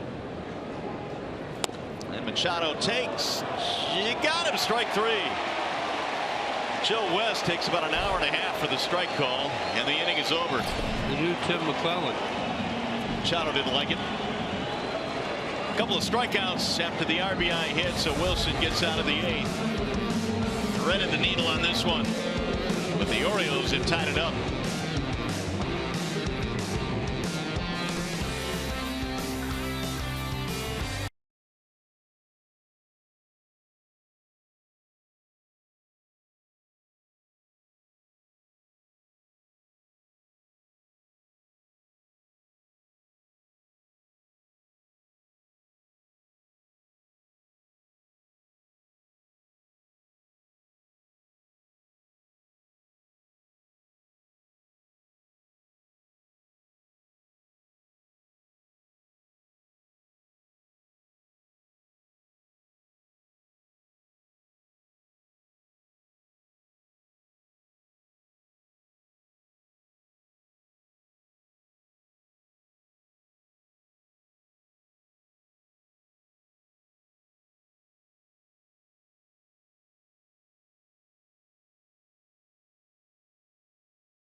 He's having himself a year, man. Here the scores: 5-4 Cleveland. Boston up big. And here we go as we enter the bottom of the eighth. Tied at 3 in this one. Brad Brock coming out of the bullpen now for the O's. Yeah, Brock's been very good. All-star this year, 60 appearances this year and 21 holds. Tied for the major league lead with 8 wins as a reliever. Infield playing to pull on Victor Martinez. Swing and a miss. Like to get Victor on right here, leadoff runner, get you a pinch runner. Find a way to manufacture a run on the bottom of the ninth. K-Rod come on in and close them down. 3 runs on 8 hits for the Tigers. 3-5-0 for the Orioles. Scope is way back there in short right field defensively. 0 for 3 nights so far for Victor. Strikeout, flyout, pop-up. Tigers led 3-0. Orioles had come back to tie with 2 in the 6th, 1 in the 8th.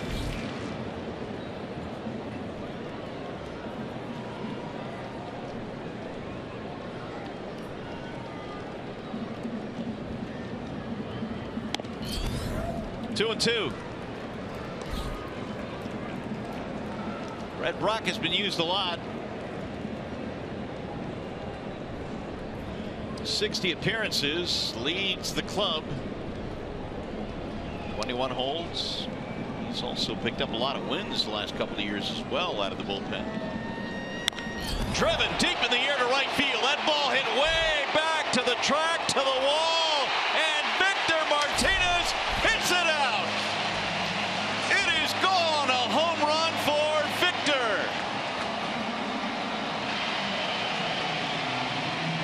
And the Tigers have the lead.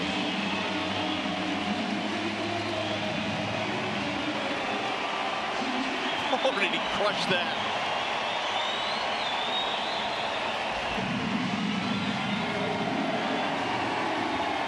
Well, 4-3 Tigers. That woke the crowd up, didn't it? And Victor's been struggling as of late here in September, but he's going to feel better after this one.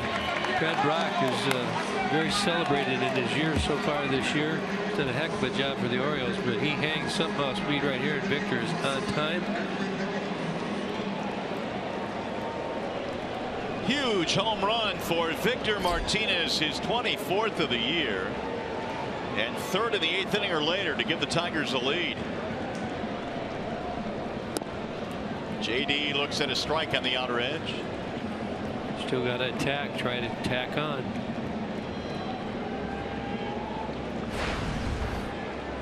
Three for three for JD Martinez, a big 2-run single in the 5th inning. Brock slings it outside. 1 ball, 1 strike. So the Tigers bullpen gives up a run in the 8th. Likewise, the Orioles bullpen.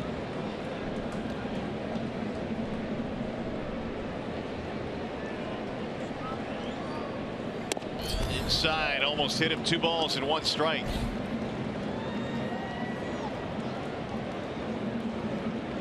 Now Francisco Rodriguez warming up.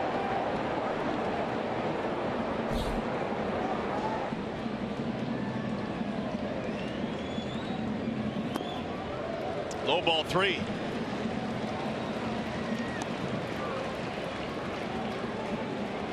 Three defenders to the left of second base. Major shift on here against JD Martinez.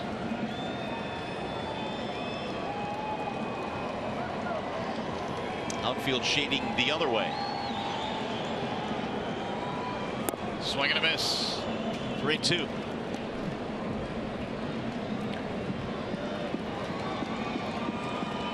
Givens had a scoreless 7th. Brock comes on here in the 8th and surrenders the homer to Vmart. It wasn't a cheapie, better than 400 feet.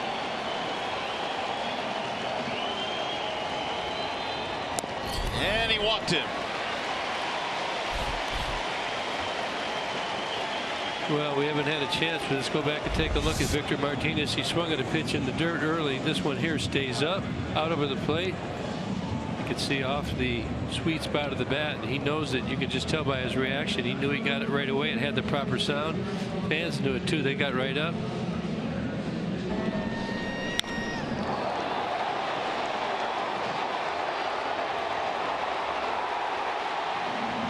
And you've got to give it a jolt to get it out there.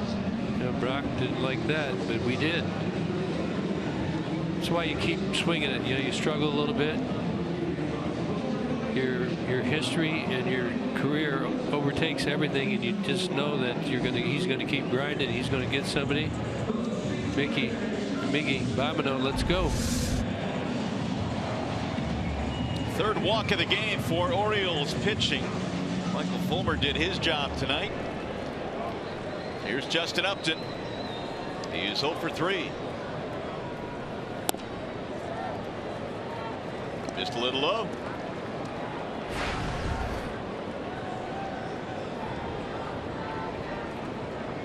Jay up with strikeouts in each of his last 2 at-bats.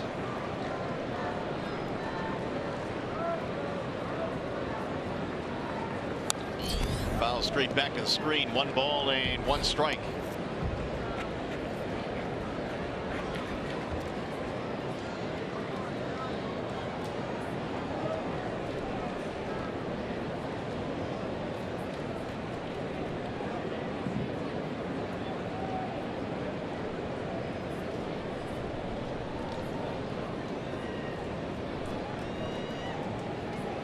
Ooh. And that was nasty.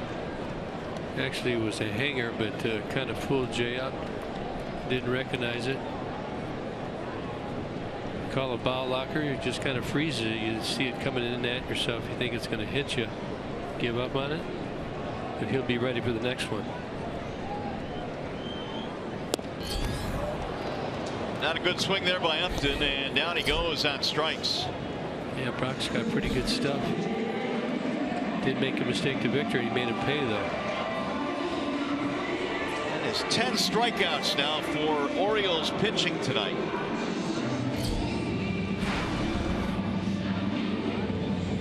Many of those hits you might expect from the starter Kevin Gausman, who fans 7. Now McCann, who is 0 for 2 with a walk.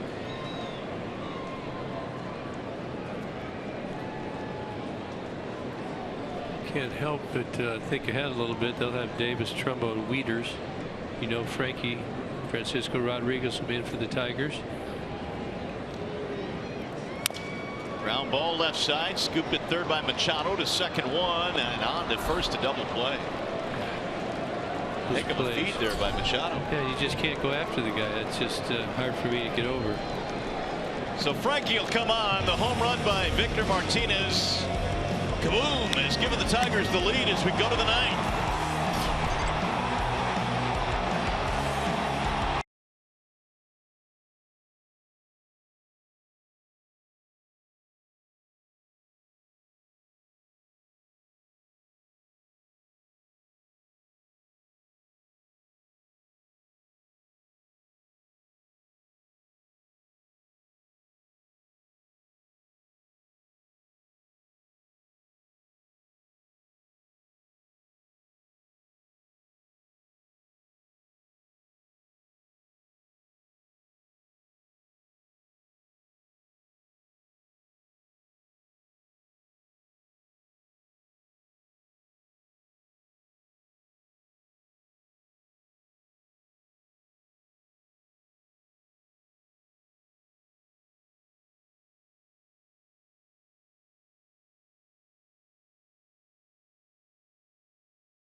Tigers baseball on Fox Sports Detroit is brought to you by Comerica Bank. Raise your expectations of what a bank can be when it's time. Come to Comerica.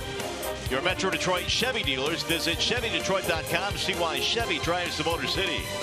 And by Wallside Windows. We can do that. We are the factory. Back here in downtown Detroit as we go to the 9th. It is last call for the Orioles. It is 4-3. The V-Mart homer has given the Tigers the lead here in game 1, and here's the closer, Francisco Rodriguez. Yeah, looking at trying to get his 40th save tonight, lock the game up for the Tigers. That would be 40 out of 44.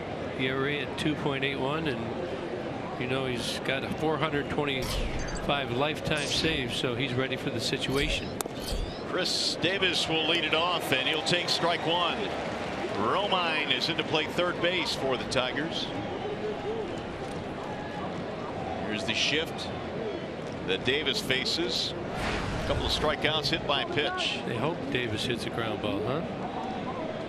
Be nice. Right at Kinsley. 1 ball, 1 strike on Davis. Davis, Trumbo, Wieters, and Alvarez all capable of hitting home runs, so you want to make sure you make good pitches. All over 20 except Wieters, 20 home runs.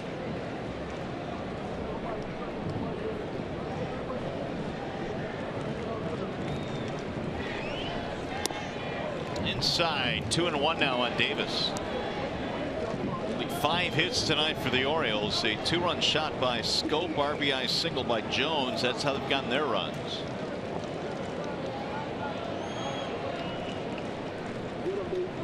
Off speed coming now to Davis.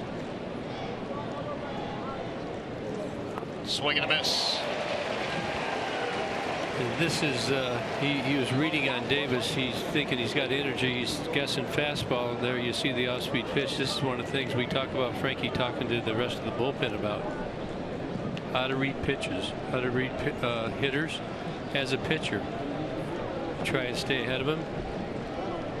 Going to go another changeup, probably down in the dirt.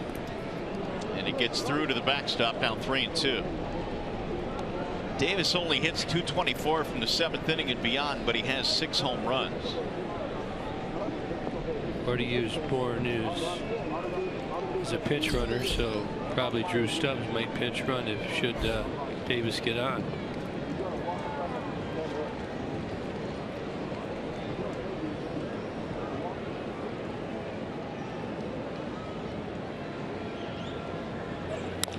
There's a ground ball up the middle, right by Frankie, fielded by Iglesias. They had him played perfectly.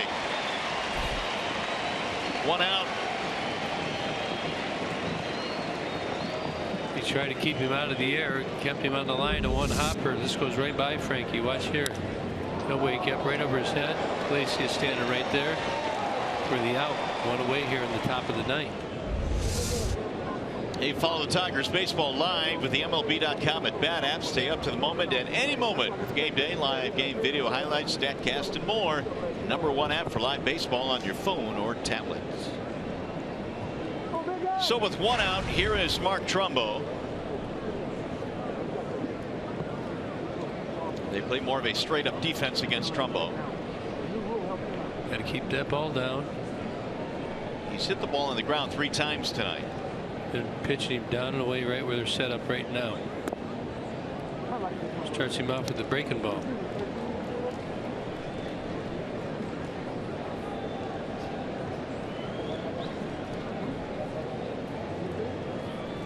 Let's go Tigers chance.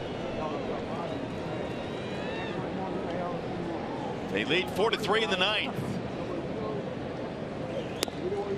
In there, a strike on the outer edge, 1-1. Got the benefit of that call. 91 miles an hour. Frankie's feeling good, feeling fresh tonight.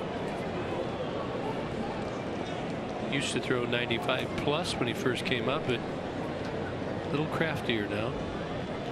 Low 90s. Got a great changeup. He can throw it in 3 or 4 different ways to make it look like more than 1 pitch. It'll chopper to second. That'll be routine there for Kinsler. 2 up and 2 down here in the 9th.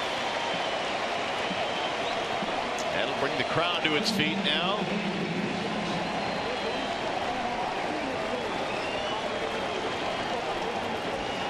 Matt Wieters is the last chance for the Orioles.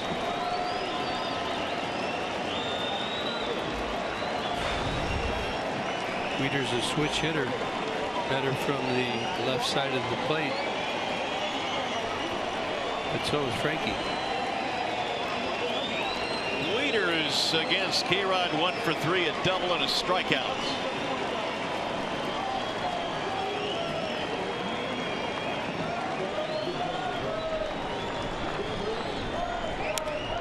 Bouncing ball, foul down the first base line. Boy, Francisco got off that mound quick right there. He saw that ball. He was right on it.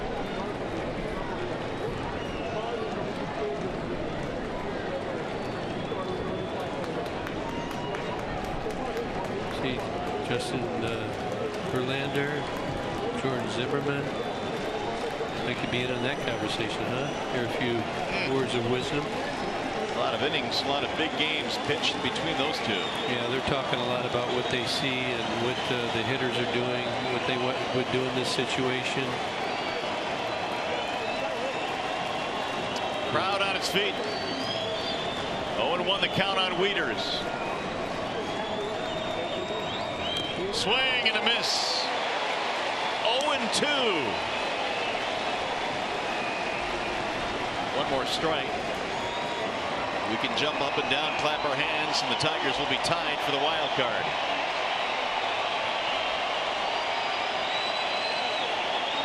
$32,000 plus at the ballpark tonight.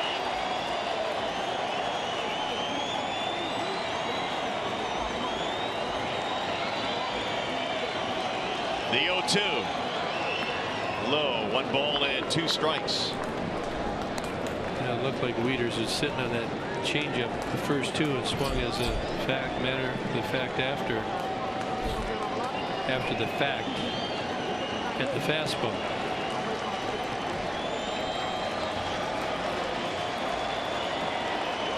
Wieters a line out, a fly out, and a ground out. Strikeout would look nice here. Get it in there.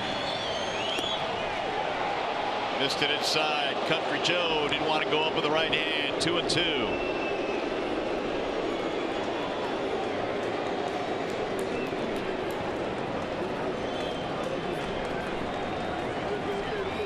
To 3, Tigers lead on the Victor Martinez home run in the bottom of the 8th.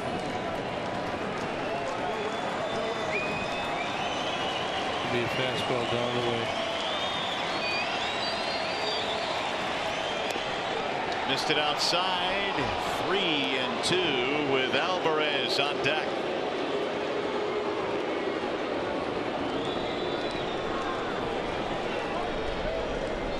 We don't want to see Alvarez, I can tell you that right now. Guy got pop. There's literally power in every spot in their lineup.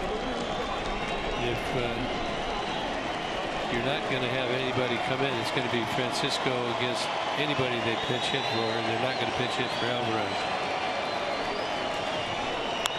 Swinging a high fly ball right field.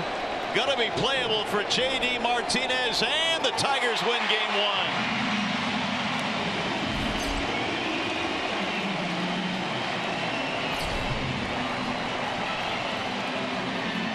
Back into a tie for the second wild card.